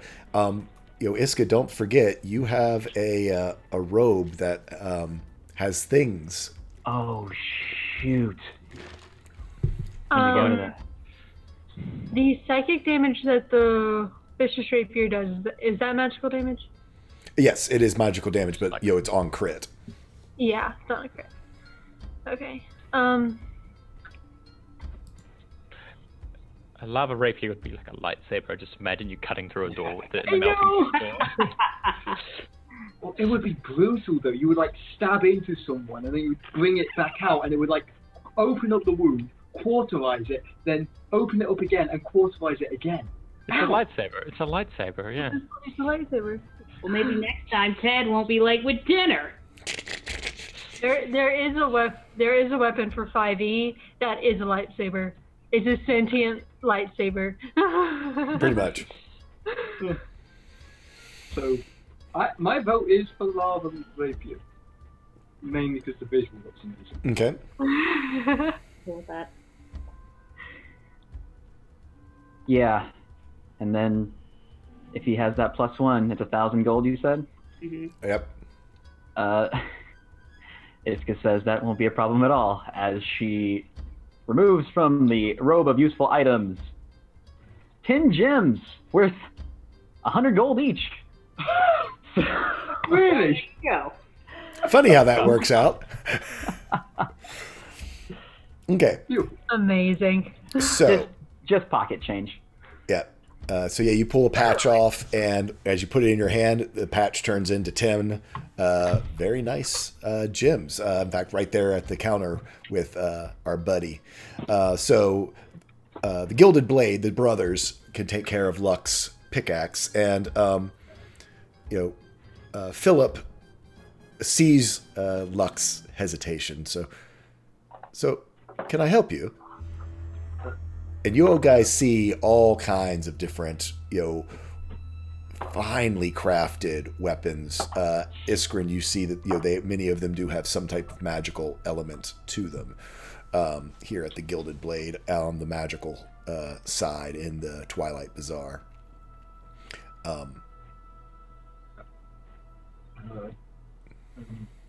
All very fancy. Yes. Help. Yes. Help. Need. Yes. In gem. Yes. Weapon, gem, enhanced. Yes. Well, that's it. And so he sees, I assume someone hands him the purple Yeah. conundrum. So, excellent choice. Several options here. The nice part about these is they can be put most anywhere. We can put it right at the cross of the, where you've added the new spike on the top. So you've got the pickaxe and plus the top spike, this purple gem that would go right sort of in those crosshairs. Or if you want it to not be as obvious, it can be put down on, down at the bottom of the handle as like a gem that's attached to the bottom of the handle. Which do you prefer? And so he explains it. Yes, we could, several options here. Just depends on where you'd rather. Certainly make a lovely piece here at the cross. The deep purple would be very nice. Or, again, we can put it here at the bottom. Shouldn't mess up the balance in any way whatsoever. Yeah, the balance is very important, and being discreet is yes. I'd like to be discreet. Well, we could also put it entirely encased inside, so it is not seen at all. That is an option as well. How would you do that? He was just, basically, where the handle goes up into it. Basically, what he would do is he'd put it inside there, and then reattach it so that it's actually hidden within, basically inside the head of the pickaxe. So that outside it would have no discerning properties whatsoever. That it was anything other than a miner's pickaxe. Yeah, you can do that. Okay, so no problem at all. About an hour we should have that taken care of, and to make it so that the metal and the wood takes on the enchantment of the crystal. And he 250 gold, so someone needs to subtract that out. I'll do that on my own. And gets to work on that. And then also he's the same person who can help Cilia. This will be quite a weapon indeed.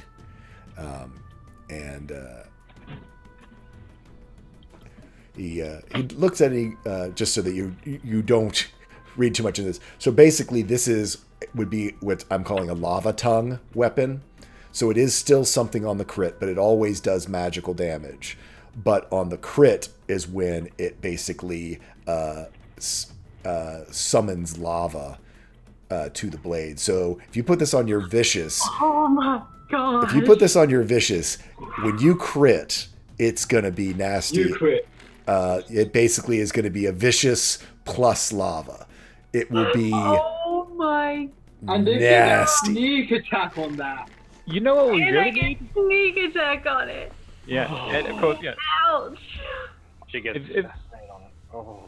Hold person makes somebody automatically crit, I think. Oh it yeah, is. or any more of your assassination attempts when you all are getting people while Do you they're want asleep. someone dead? If Do you only want someone had dead? hold person. Yeah, if only someone had hold person. No, Oh, it I would like. be. Hey, Celia, just 1-2 combo. I'm excited to try this. Oh Do yeah, this. no, I mean, I was just realizing because I was thinking it was going to be the other way around, but yeah, to do the lava tongue vicious rapier. Oh my god, that's just like, hi, you're dead. We might be able to survive the virus. Will Florian be Oh fine? my god, Weeks this the is question. happening. This is so happening. Yeah. So And, it's this beautiful, deep... So if you think of like an opal, it basically is red with, how opals sort of scintillate, and that's all orange, so it looks like there's living fire in it. Where do you want... Do you want people to see this as the last thing they ever see? Yes! Yes! Yeah. So, it's, put right in the I guess it's the pommel? No, the hilt. The pommel, whatever. Right there at the bottom of the blade. That's the pommel. Yeah, right there in the pommel. So, that it basically will be able to spit lava right up the blade. And I will make you a handout for it because... Yeah. For your lava tongue rapier. Golly. Lava tongue vicious rapier. Or vicious lava tongue rapier, I guess. It'd be great. Good name. Yeah, this is how legendary weapons are born. Dragon tongue. And Celia is going to ask who she can talk to about getting her shuriken enchanted. Okay. Actually, he is the jeweler, and so this is the same guy right here. He's all metalwork. And she shows him her necklace. She just pops the shuriken out and says, would you be able to make this come back to me whenever I throw it? Returning. Yep. Give me a second. Let me look at I gotta find the price of this. Spreadsheets, man. Spreadsheets within spreadsheets. Yep. Spreadsheets. Now, this sorry, all about how I've got spreadsheeted upside down.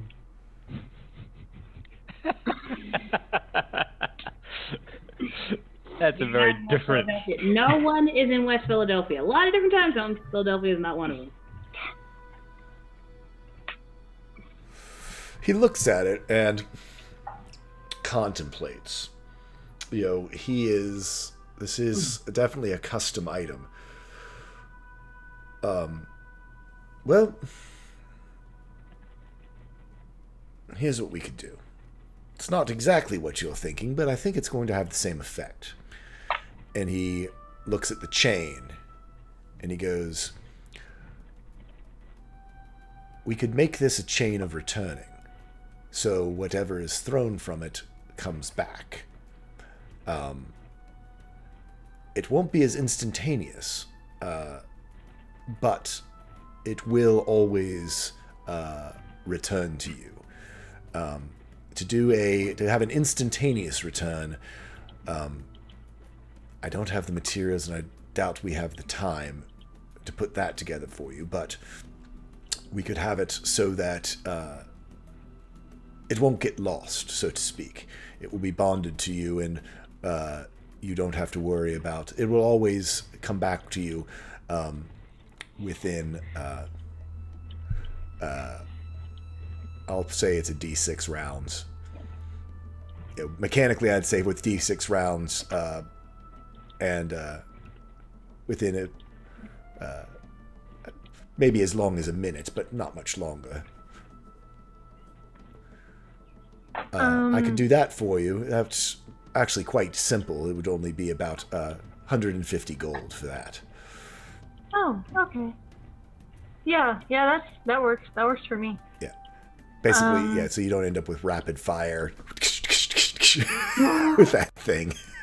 Dang it! I'm not Vaxel Dan with his... Yeah, dagger. Yeah. Dagger. So what I do is I'd say it's a D6, probably a D6 plus 1 rounds, so it always takes at least 2 rounds before it comes back. Yeah, that's fine. But that way you could do an attack, and if like you were on the run or whatever, you don't have to worry about, oh god, I lost my thing. Yeah.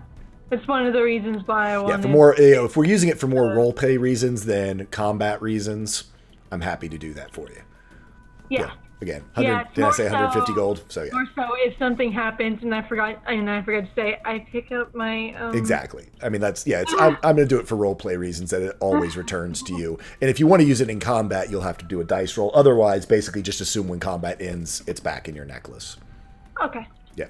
So 150 gold. Just pull it off your sheet, and Yeah, I'll just take that off my sheet. he can get to work on that. It is Go ahead. Axel is sort of going to hang around while this is happening, and sort of before the person goes off. Now, the question is, this robe, and he shows off basically his blue wizard's robe. Mm-hmm. Is it possible to get this enchanted? Would you do that, or would that be like a cloth worker person? Yes, that'd be at the Clothworks. Anything? Yes, down far at the far end of the bazaar. What specifically are you looking for? Well, I'm simply because going to the Vice, and well, I'm quick, but I'm not tough. So I was wondering if there's just a simple enhancement, make it a bit tougher to damage and break it. +1. That's a wonderful idea, Axel. You might be able to see what is now armor enhancements. Defensive enchantments are quite expensive, but we could. They certainly could let you know what they have available and what would work for you. Thinking this, and he pulls out the Rod of Dragonkind. I don't think I'll be needing it. Do I sell it to a weapon merchant, or would that be the tiefling man with the really cool horns? Oh no, that's just for people who we don't allow access to this area. Okay. But certainly I could. Let me see what we can do for you on that. Quite interesting as he looks it over.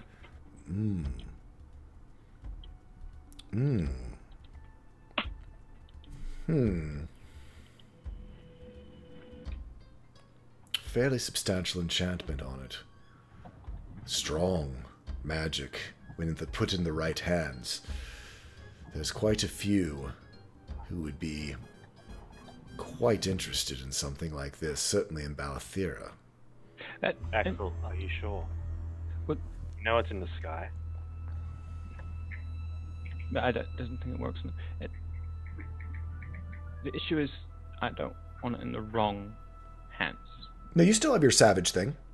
Your savage attacker is permanent. That was from it's permanent? That was from a donation. I didn't know that. Oh yeah, no, I'm sorry. I thought it was a temporary thing. Oh no. You never said I didn't have savage anymore. Oh yeah, no. Savage attacker like, is that's just like Luck ended up with his strength increase. You ended up with savage attacker from your ring quest, and due to a donation. So,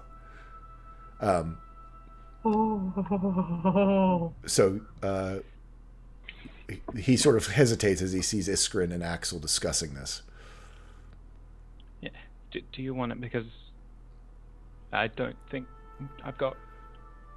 It's a bit too much, I guess, magic. I can't really.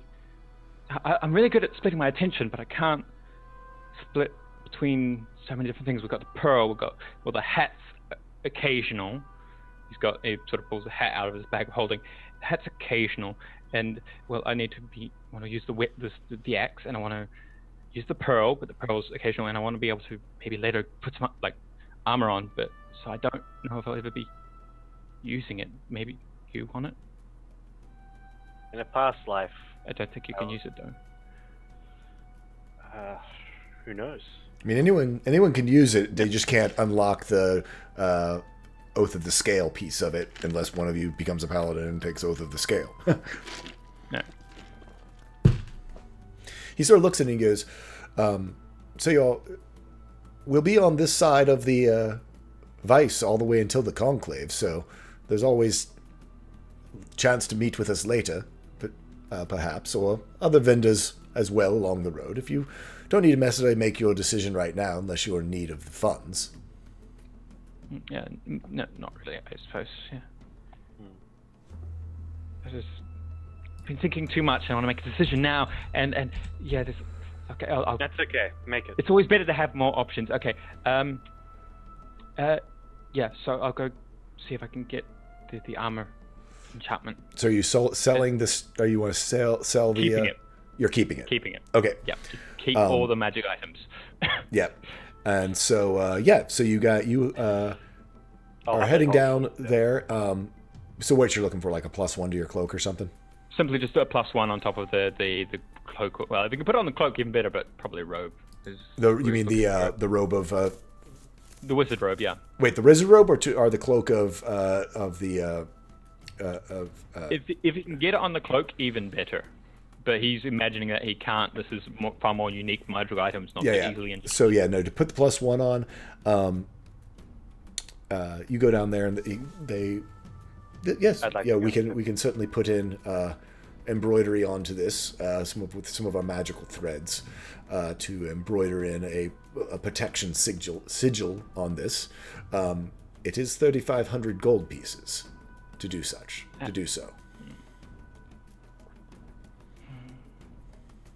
Yeah, I don't know. Yeah, I don't have money for that, does he? No. About that time, you all of you hear a voice in your heads. If you would just click your heels, your meeting regarding the fangs is now. Oh, come on, it's a ruby key. You went through behind the curtain. Of course it's click your heels. Yep. Ha. Luna clicks her heels, no hesitation. No, I was putting my face palming for a completely unrelated reason, I assure you. Oh, I'm sure, yeah. Does everyone click their heels? Yeah. No place like home. Yep. Joke. And Axel sort of backs out of his deal and clicks his heels, yeah. He doesn't actually get the money for that, really. In a blink,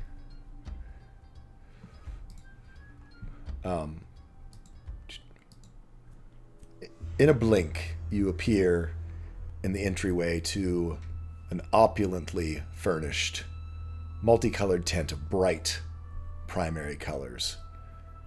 Exotic, heavenly patterned rugs are on the floor. Deep, comfortable-looking chairs and lounges are spread around the room into different conversation spaces. This is a huge space, really. You see small braziers with smoldering coals are spread around the room, giving off tendrils of spicy, aromatic smoke. You see several brightly colored exotic birds perched on stands around the room. Across from you is a small dais with a beautifully carved warpwood desk upon it. Across the grain of this desk, as warpwood does, you see it flow, and as it flows around it, it changes basically through every color of the spectrum as it flows around the desk, the grain moving around on this just remarkable piece of furniture. In front of the desk, with back turned toward the group, you see a smallish figure, probably only 5'4", 5'5", female in shapes, but sturdily built. She's wearing a full-length black skirt with ornate swirling patterns embroidered into the black shimmering thread. The skirt is sort of cinched tight at the waist, and there is a deep, almost blood red sort of overcoat, overdress that goes over it, sort of in a Victorian Gothic type style. The jacket, sort of overcoat, is sort of high collared and has the same patterns embroidered into it again in the deep red, just like it was in the black on the other. The fabric goes all the way down to her wrists. Just a very well-tailored garment. Iska, your eyes are immediately drawn to this woman's hair as everyone else is taking in this outfit. Pulled into a flowing gray cascade is thousands of tiny braids that flow midway down her back. All of you hear Lyle's voice in your heads. Step lightly, friends. These are dangerous waters we tread in. A voice comes from the figure, her back still to you. Oh, Lysithea, stop! You'll scare the poor children. I see you're still slumming it with the Frost Prince's minion. Will you never take it upon yourself to realize it's time to return to your true home? Well, whatever. I should have known it would be a janitor to show up here with something like these. Well, Lysithea, at least make yourself useful and introduce me. You hear almost a mental sigh from Lysithea. Friends, let me introduce Miminsira, bastard daughter to the Duke of Sunset, the Frost Prince's brother. With that, the woman makes a grandiose turn, and you see her face. Truly handsome woman, her age displayed with pride in the creases and wrinkles that tell the story of her long life. Her eyes glow like the sunset itself, just like Iskrin's do. A mix of oranges, reds, and violets. Her skin pulses with the sunset colors in a similar way to Iskrin's blue tint. She looks at each of you dead in the eye, taking in and assessing each one of you. Celia, she almost nods with a smile of recognition. Iskrin with a bit of disdain. Axel doesn't really have any reaction. Luna, a little bit of a knowing glance. Luck, and then Iska. Iska, when her eyes land on you, after the briefest of moments, she starts almost, and a big Cheshire grin spreads across her face. Oh my. Huh. She seems to look over your left shoulder, her eyes focusing as though there's something right behind you, and then begins to speak, her voice almost carrying past you and around you. What a web you have woven, my dears. Indeed, what are you ladies up to? I never thought you had a flair for the theatrical, but you have outdone yourselves this time now, haven't you? Now don't tell me how it ends, but please let it be at the conclave. You see, I have business there myself. Oh, this is just too much. Throw a pebble into the ocean so the ripples unsettle a butterfly and it flaps his wings, right? Oh, marvelous.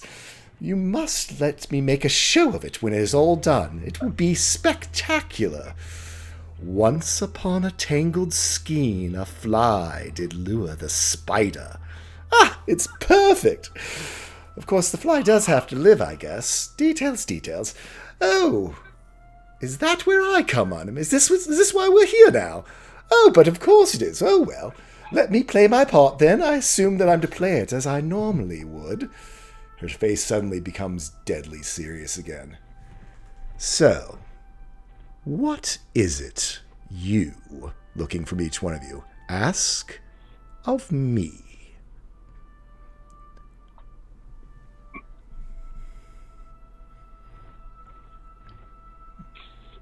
Wait, is only one thing we can ask? No.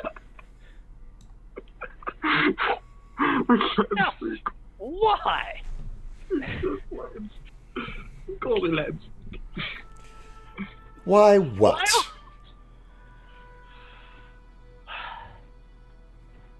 I wish to know how traverse through the vice differs for Janan. Oh.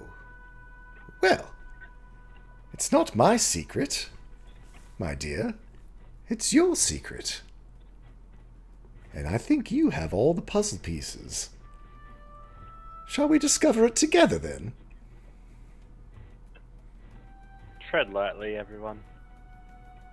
Heed Lyle's warning. Not person. So, what do we know about the vice? The big, scary vice. What do we know about it? What's its most dangerous aspect? It's big and scary, like you said. The magic surgeon. Yes. Yes.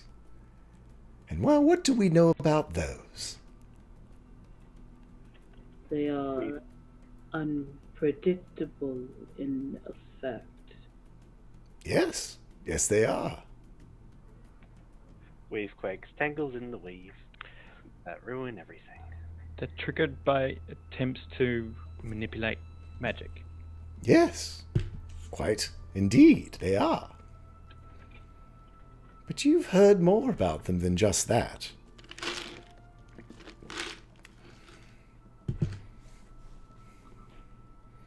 Whispers and hints, all surrounding your people. It is rumored that part of the creation caused our birth. Fair rumor, that is. Yes, it is. Is it an elemental rift? Is that what caused it? Do Genasi abilities function normally then? Oh, yes, they're not magic. But that's not what we're talking about. What have we learned? And she looks deep into your eyes. What did we learn about the tree?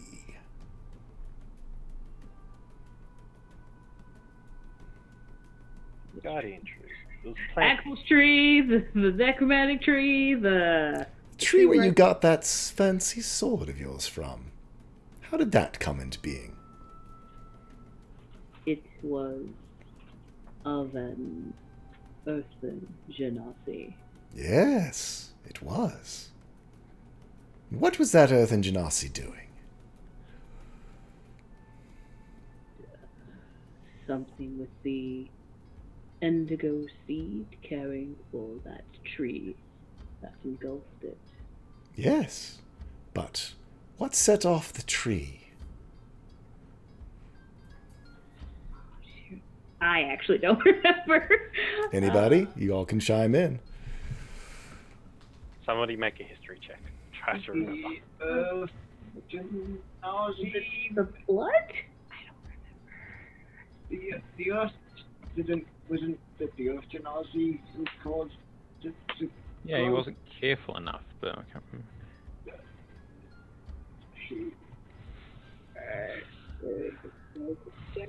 He casted a spell. Close. Normal spell wouldn't do this, though. He was holding on to something. Wasn't it? Sword.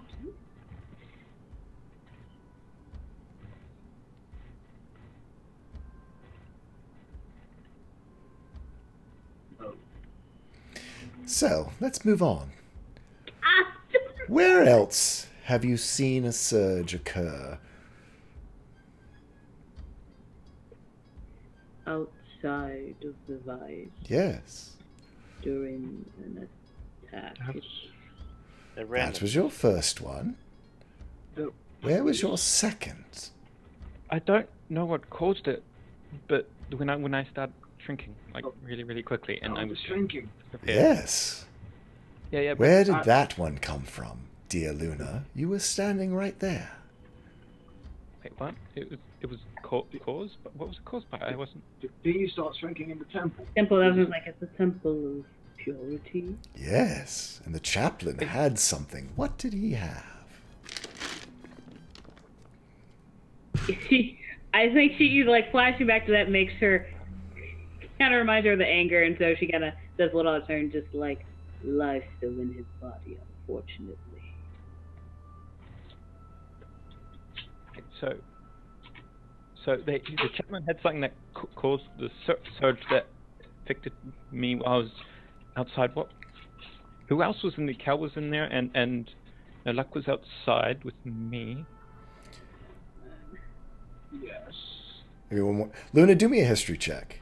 Okay. Like, I don't remember, man. There's been a lot of content. Our I character, can't kind of remember. I can't our quite. character, he was holding something. Yep. Yeah, that's what I remember. I remember. You said what- history check, right? Yep.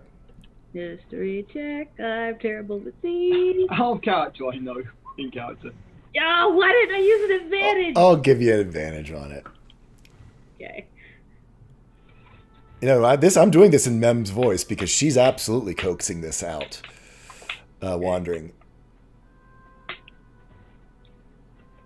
You look back, and as that anger brings clarity to your mind, and he was holding in his hand an ugly, deformed rock. Twisted with crystals embedded in it. And he denounced you and said something very specific.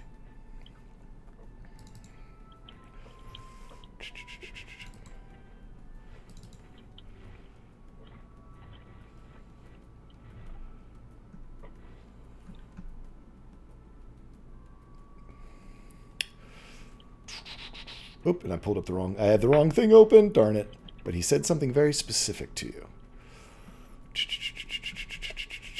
It's not Redeemed Heart. It's the one before that. It's Heart of Gold. If you're curious about what happened on past episodes, please check out YouTube at Tulsa. Our previous episodes up there. Some of the episodes are also available on video on demand. Check them out. Yep. Where is it?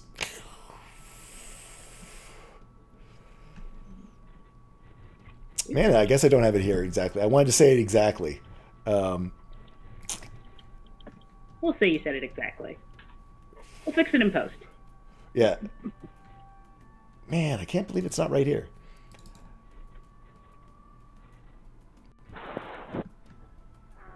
I should have pulled this ahead of time.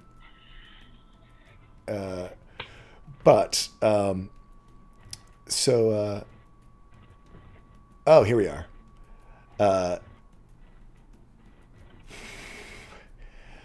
He, after insulting you, you hear his voice in your head again.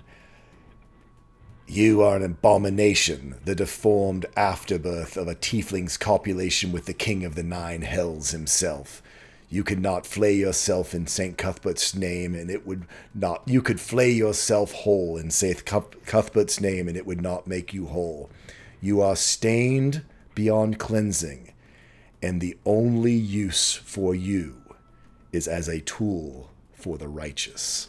And then he pulled out the misshapen stone, embedded with jewels, and unleashed a vice magic surge.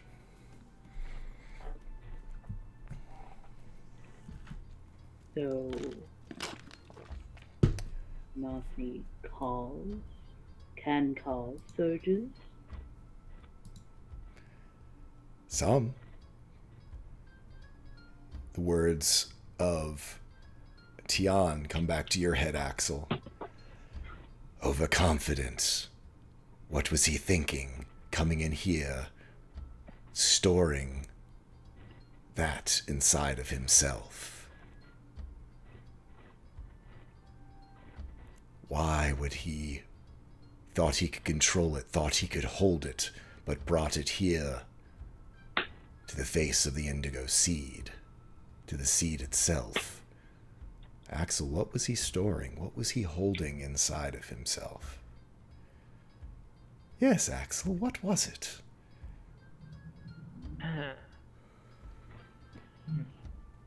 When I was there, I presumed he was fooling around with the indigo seed and doing something with that, but...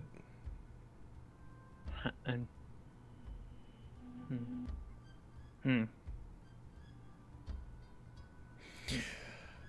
was storing up some magic, maybe, but he was a druid, so it was very different. Maybe he was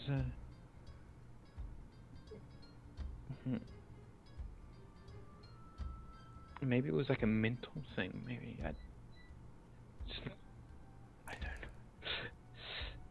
I have 28 Genasi here. Always around. With all this magic right here. All this magic through the vice. Why do you think I have that? Genasi counter magic surges, do they? There's someone thinking. There's still some brain left in that head of yours. Well, I'll make a note of that. So,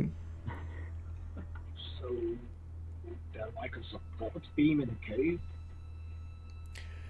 You are from the vice.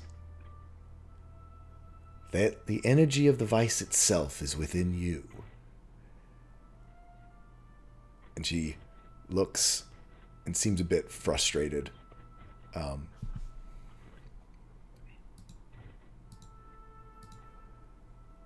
Oh, really now? Maybe.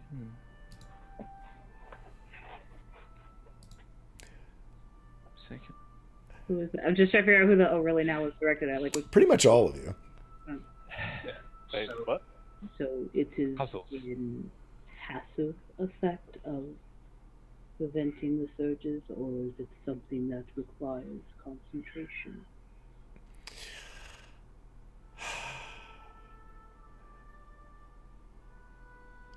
And she raises up her hand. Isaac! Luna, I need you to roll a D123. Okay. D123? 123, please. All right. 92. Let's bring up the chart, shall we? Spreadsheet. We haven't even got one day. Unison bonus. I've seen that. It's making. We're gonna go to negative days. Negative. Iskrin, Yes. as you look at Luna, you see the weave, which is so strong here in this room and in this place, suddenly shift and begin to quake. As I panic yep, and tell everyone to get back from Luna. and you see Like, and hear up. a roaring come flowing towards you, seemingly out of nowhere. And then you look to the corner and you see it's from Isaac, targeted at Luna. Luna, as you see this happen, you instinctively, having experienced surges before, raise your arms up. And Iskrin, you watch as this tidal wave of force splashes into a watery sphere that has now surrounded Luna, and the magic breaks apart. I need you to make a Constitution saving throw, Luna. Cool. So that was like wave quave flowing down onto watery stream. On a 14, let's see, on a 92, 14, you take a point of exhaustion. But there is no effect from the Vice Magic Surge. It has been dissipated by your reaction.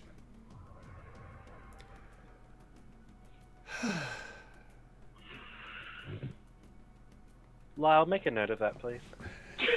Heavens, dears, how would you plan on ever surviving? And she looks at Iska and past her. Really? This is what I have to work with. And then looks back at Luna. Each of the Genasi are capable of maneuvering the surges in a different way. The earthen store them, looking at Axel. That is what happened in the tower. The Earth Genasi had a surge stored inside of him that was yanked out of him by the tree. He looks at Luna.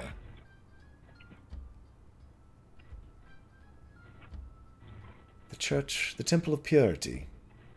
You see, and she looks at your necklace.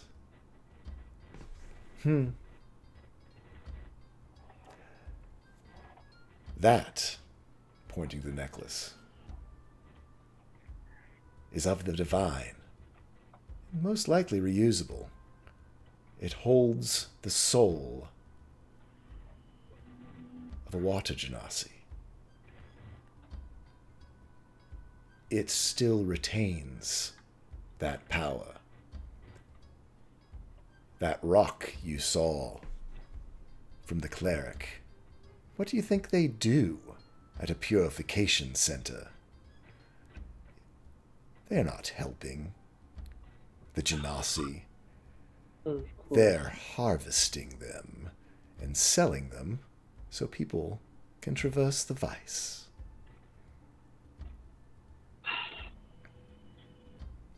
And I'm sure your friend, she kind of looks off into the air.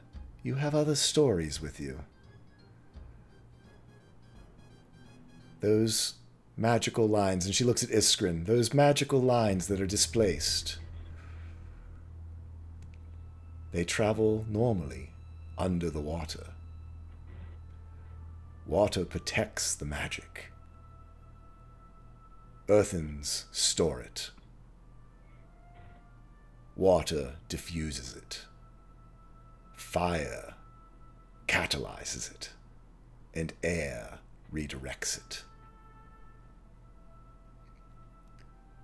That's why water genasi are so valuable. They're the only ones that truly negate the effects.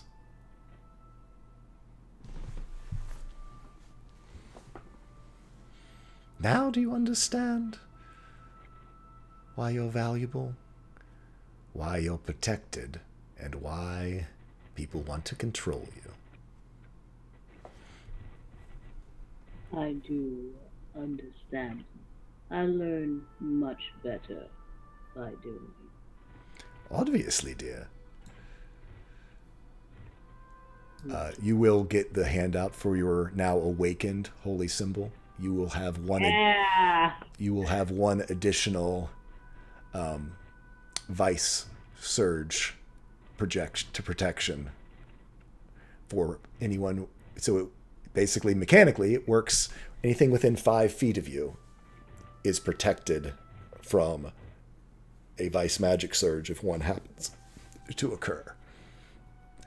Normally, it's once per day. That changes the game. But because of your medallion, it is twice. Plans within plans, people. Awesome. I was really hoping you guys were going to put that together, but so it goes. I know it was very, very, very vague hints all along. And I was hoping you all were going to have another vice surge, is what I was really hoping for, is there be another vice surge before y'all got here. But y'all kept not rolling ones on your spells, you guys. Well, to be fair, I tried to initiate one study. That's true. You did. You did. I tried. I didn't stop the spell. I tried to initiate help with this squid, but I just didn't seem to make it happen. Why doesn't my magic work like everyone else's, guys? Hey, it's a little bit different. And Luna will give a nod to Isaac as well. And yeah, Isaac sort of smiles and goes, if we didn't do it here, I wasn't going to let you leave without figuring it out. She'll tiny smile. Yeah. Well, dears, wasn't that fun? And, yes. No. She goes, well, you also... So, now these. Shall we get down to business? We've had enough excitement. I'm certainly going to plus that up a little bit when we do the show later.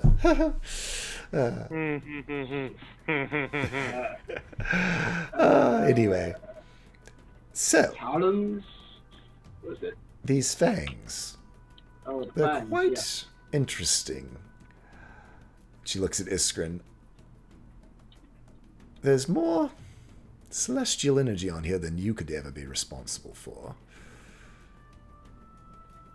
I'm glad to see you're doing your part too. Well, yes. Hiding. Well. Bastard daughter doing it here anyway. What are you doing? Why? Fine. You could also just as easily ask the Frost Prince why he hid this little sphere away within a fold of the Flogstrom. It seems many people are interested in this sphere right now. Can't imagine why. Oh, let's find out. Shall we? Anyway, regarding your current predicament, will take some time to create and require more materials than just this. But these fangs you see, with whatever has been flowing through them and impregnated them, you see, these fangs, with time and care and a skilled hand, could in fact be the base of a set of weapons, and she looks at Cilia, strong enough to kill a Netherwing. Now you've piqued my interest. Celia looks very interested. Even with my skill, and the special attributes of this space, I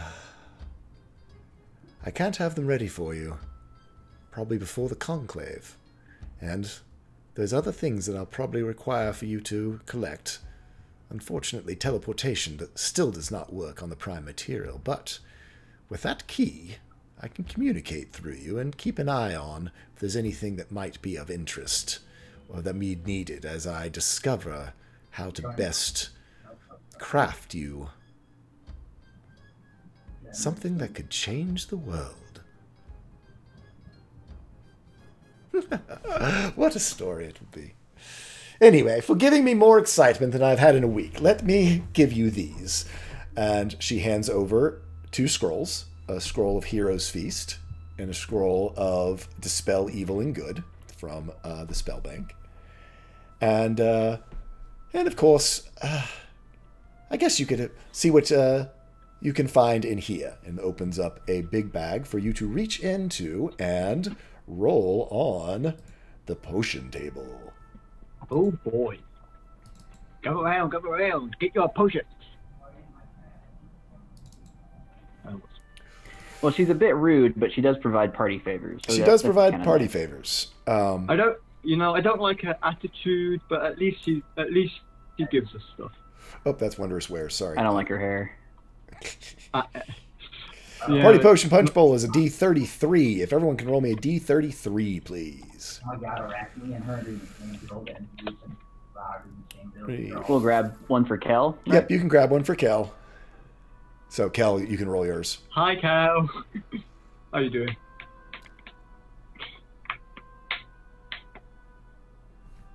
I really did intend for this not to take so long. We were supposed to be back at the camp by session break. You always intend. I know. Stop giving us puzzle, Jay! Sorry. What am I rolling again? A D33. You know what? We are going to actually have... Boy, you and Kel with the 27s. We're going to have you keep these, because you might have a little bit of different thought about it now. Kel and Cilia, you both get a potion of flying. Who knows? Knowing now that there's potentially you're going to have a couple weapons that could kill a Netherwing, those potions of flying we're not going to eliminate from the pool. as we used to. Just need to be able to see. Wait, now. that means I could have kept my wings from before. You son of a... No, because people don't make items that fly. Yep. And this is Madam Mint. She's crazy. She's a bit crazy. Well, yeah. Well, you can always use them for as a party in here. Iska, on an 11, I need you to roll a d10, please. Potion of Hill Giant Strength. I'm gonna say resistance. Yep. Probably resistance. Yep, you get a potion of poison resistance. Andy. That'll be useful. A 32. Yeah, I'm stoked about that. Oh, these are good. Luck, you get a potion of vitality, Yeah, boy. which are always Bingo. nice. On a 31, oh, shnikes. Luna, I also need you to roll another D33 because this is one of those where you get to roll again. Oh, You get a double. Hey, that guy, how you doing? Hey, look, it's that guy. 11. So on 11, I need you to roll a D10. Uh-huh. come on. 7. Come. 7 as well, so that's potion of poison resistance. But the 31, you still get that potion. You just get to roll again because I always think that, they're kind of, because I just like to let people who get a healing potion get a reroll. But you didn't just get a healing potion. You got a potion of supreme healing. Oh, dude! Heck yeah! So that's one that's like one lifesaver there. Basically. 10d4 plus 20. Yeah, so one lifesaver. We get one of those boys and girls. Use it wisely. Ooh, this is cool for Axel. You get a potion of heroism. Hey. And Kel, where I told you, you get a potion of flying as well.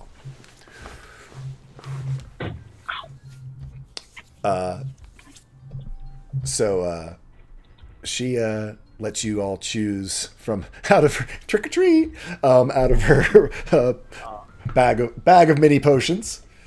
What did I get? I'm sorry, did You I got not a do rock. Iskra? 17. You got a rock. On a I got a 17, rock. yeah, you got a rock. Oh, dude, again? Potion of fire giant strength. Yeah. That's a 25 strength. Swap you for vitality. Nah, I'm gonna need that, man, in Vice. If it works. And Yeah, potions will work. yep, we've determined that potions do work in the Vice.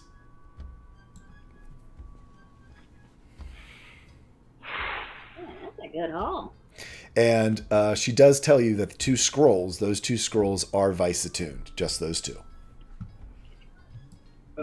The Heroes Feast. Hero's Feast and Dispel Evil and Good Okay. are Vice attuned.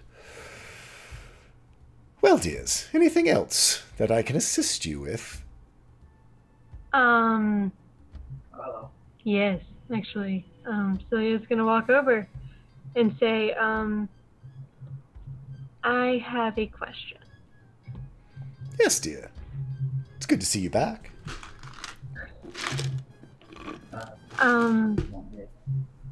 Are you able to tell if my sister is still alive? Oh, I don't have that skill. That is beyond even me.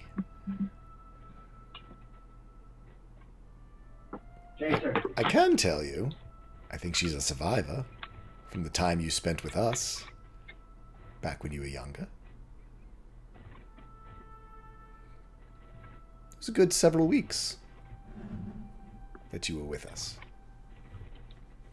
Celia tilts her head. I don't really Oh, don't worry. remember. Don't worry. That's not surprising that you don't remember. But, you see, it's an interesting thing. You don't have to do much history or math to understand it. And she looks sort of at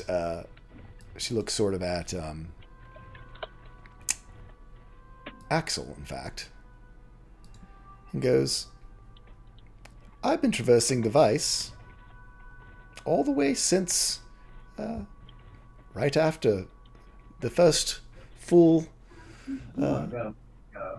conclave after the Vice was created. I was going through, but the Genasi did not start appearing till close to the 6th, right before the 7th. Yet I was still going through with Genasi's help. You see,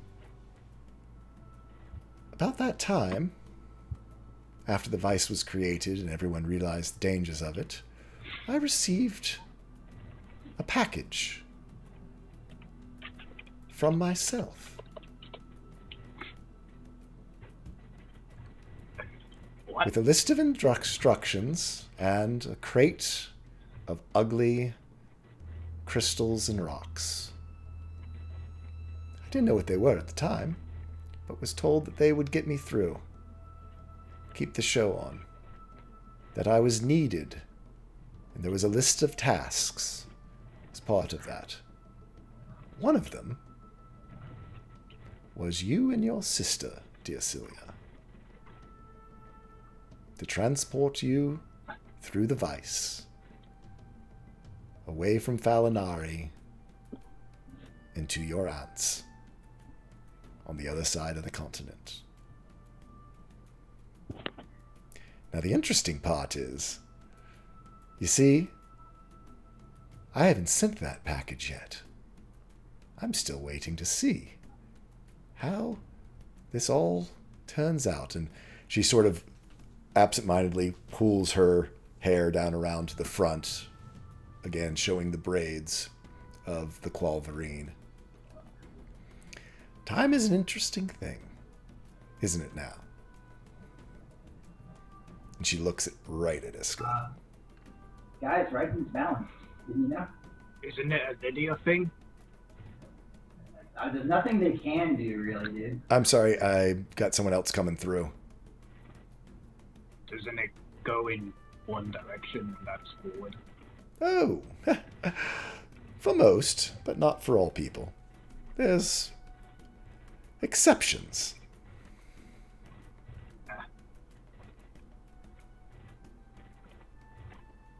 Okay. Don't worry. It all works itself out in the end. And if not, it certainly makes for a fun ride. Luna, after, Celia's asking them about stuff, she will put her hand on her shoulder. We will find her.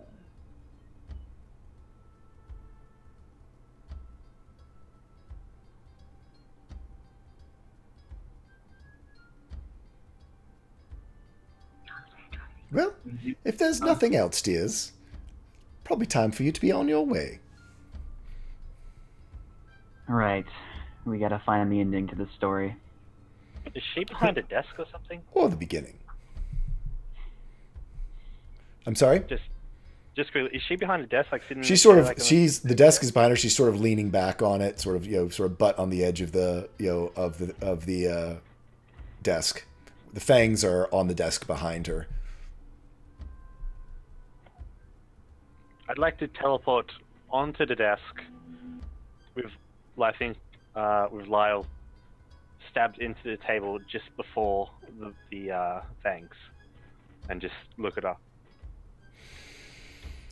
And just ask, how in all the seers did you decide to come here? Why aren't you doing your task as provided?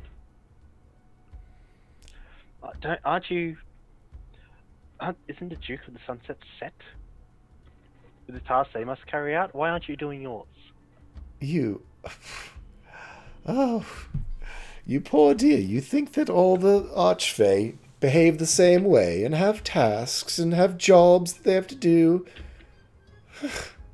And As Lysithea told you, I'm not just a minion of the Duke of Sunset.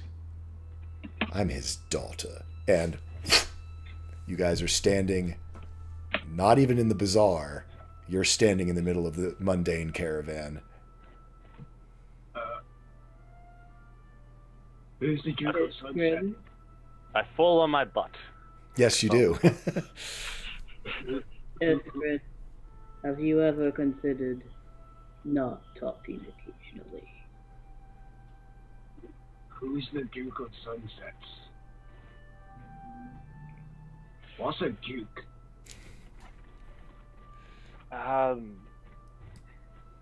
Important people, like a king. What? The king? Lysithea, I'm gonna need some help soon. Kings. Oh, you're going to need more help than you can have within... Soon, you need help yesterday. Let's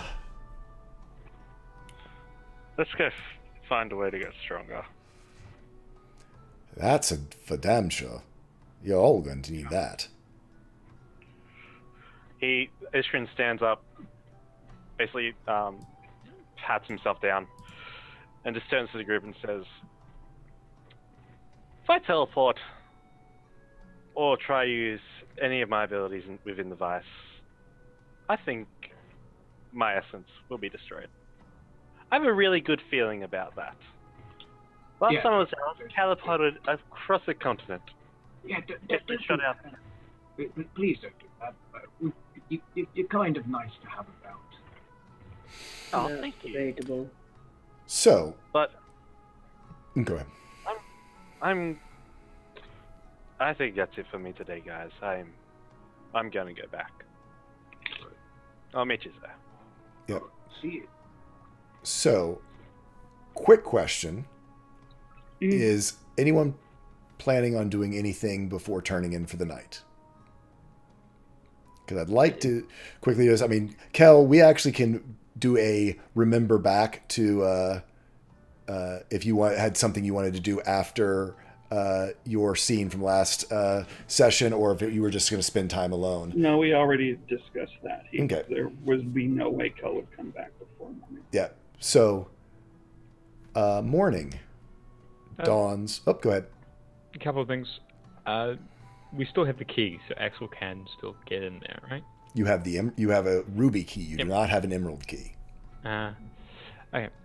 Well, Axel's going to head over to the scroll shop and at least buy a scroll sending, at the very least, as well as sort of a lot of paper for practice and everything. So. Okay. I'm actually going to say that it seems to be already closed for the night because of the fire festival. But they'll be there for tomorrow morning. And the library's closed as well. At this point, yeah, it's your time spent there. Time seems to be a bit interesting in there as well. Yeah. Then he's going to just head off and study his runes alone, quite late into the night. Okay. But enough so we can get a good sleep. Yep. Yeah. So everyone goes to their long rest. The next morning dawns, and you guys had quite an interesting day yesterday. So just as I said yesterday morning, I need all of you to make Constitution saving throws and intelligence saves, because we need to see what you remember. Oh. And on that note, we are going to end this session. I'm presuming I don't need to roll because I wasn't there. Nope, you don't. Okay, so good. I don't like the sound of intelligence saving throws anymore. Or con saving. You know what? I don't like the sound of saving throws anymore. I don't like the sound of them anymore. So, with that, we are going to end for the day. We don't even know. You suck. Nope. Because it's getting late. I know Iska's go. So let's let Bird do your thing. And go ahead and you can close down your camera because I can switch to the 7 camera. Okay, for cool. the Bird Sinos. vs. Plane on Twitch and on Twitter. The Vice is coming up, and I'm nervous about it. But hey, we got a water genasi. What could go wrong? What are the odds? Cool. You just use me for What are my the water. So yeah, See you guys. we'll let you maybe run. tomorrow, if Bye-bye. not later. So. See you, man. And we're all, I know, in different places, but names are wrong, but let's go ahead and go around.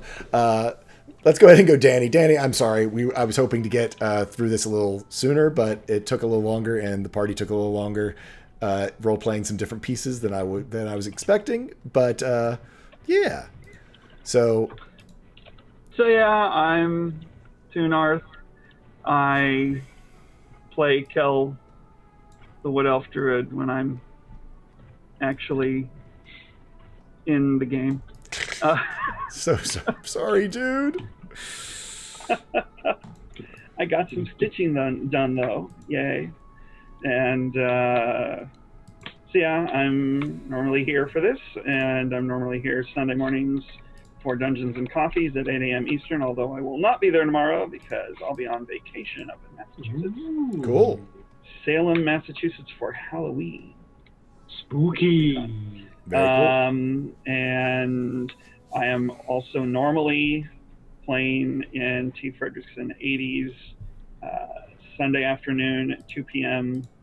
Eastern campaign, Essel of the Power Within, but we will not be on tomorrow. There will be a one-shot instead. Should be interesting and fun, so check it out, although I will not be part of it for the same reason.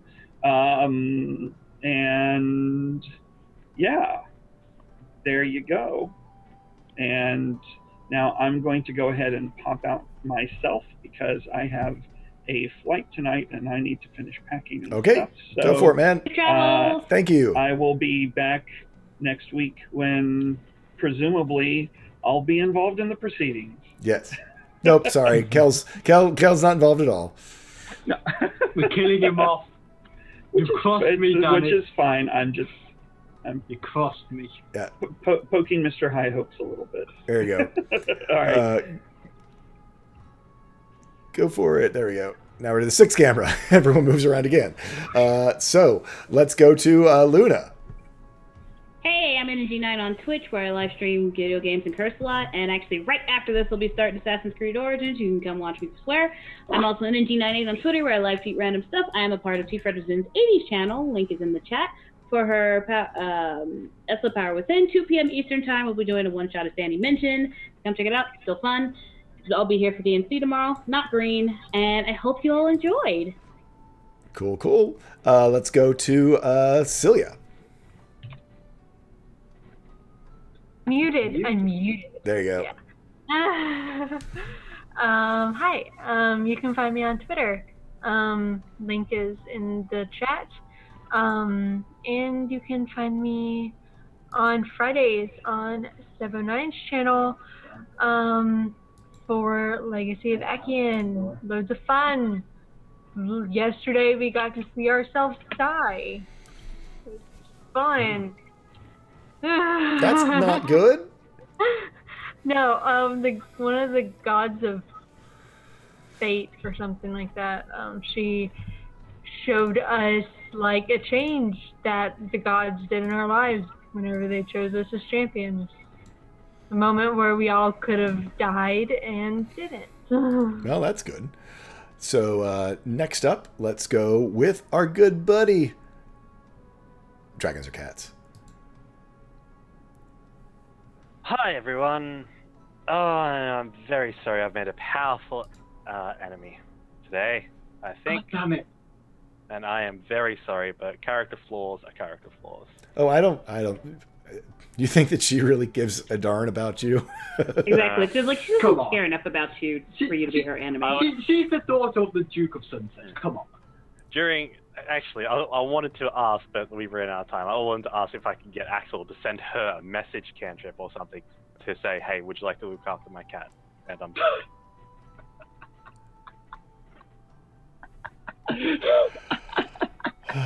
Yes, Scrin. Find out more on DNC. Exactly.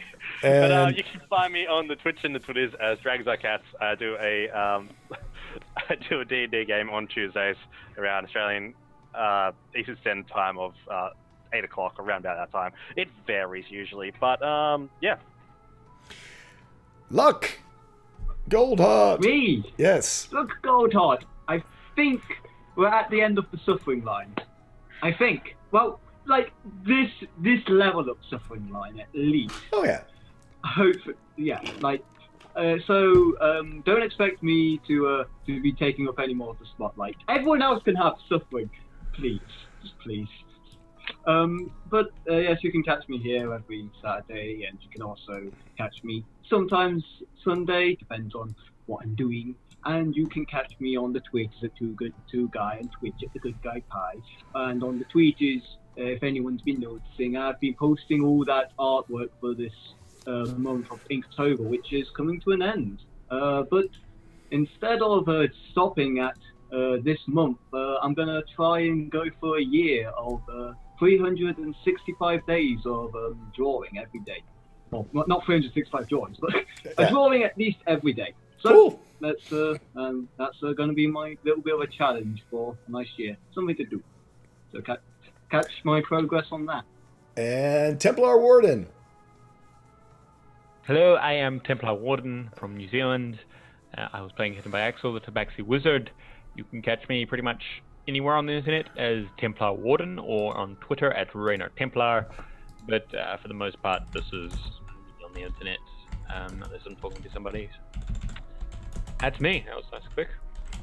Cool. And I am Tall Squall, and you can find me here or all over the social medias as Tall Squall, so just give it a check. And until next time, gather your friends together and tell a story, because that's what it's all about. And have fun, everyone. Have a good one. Bye-bye.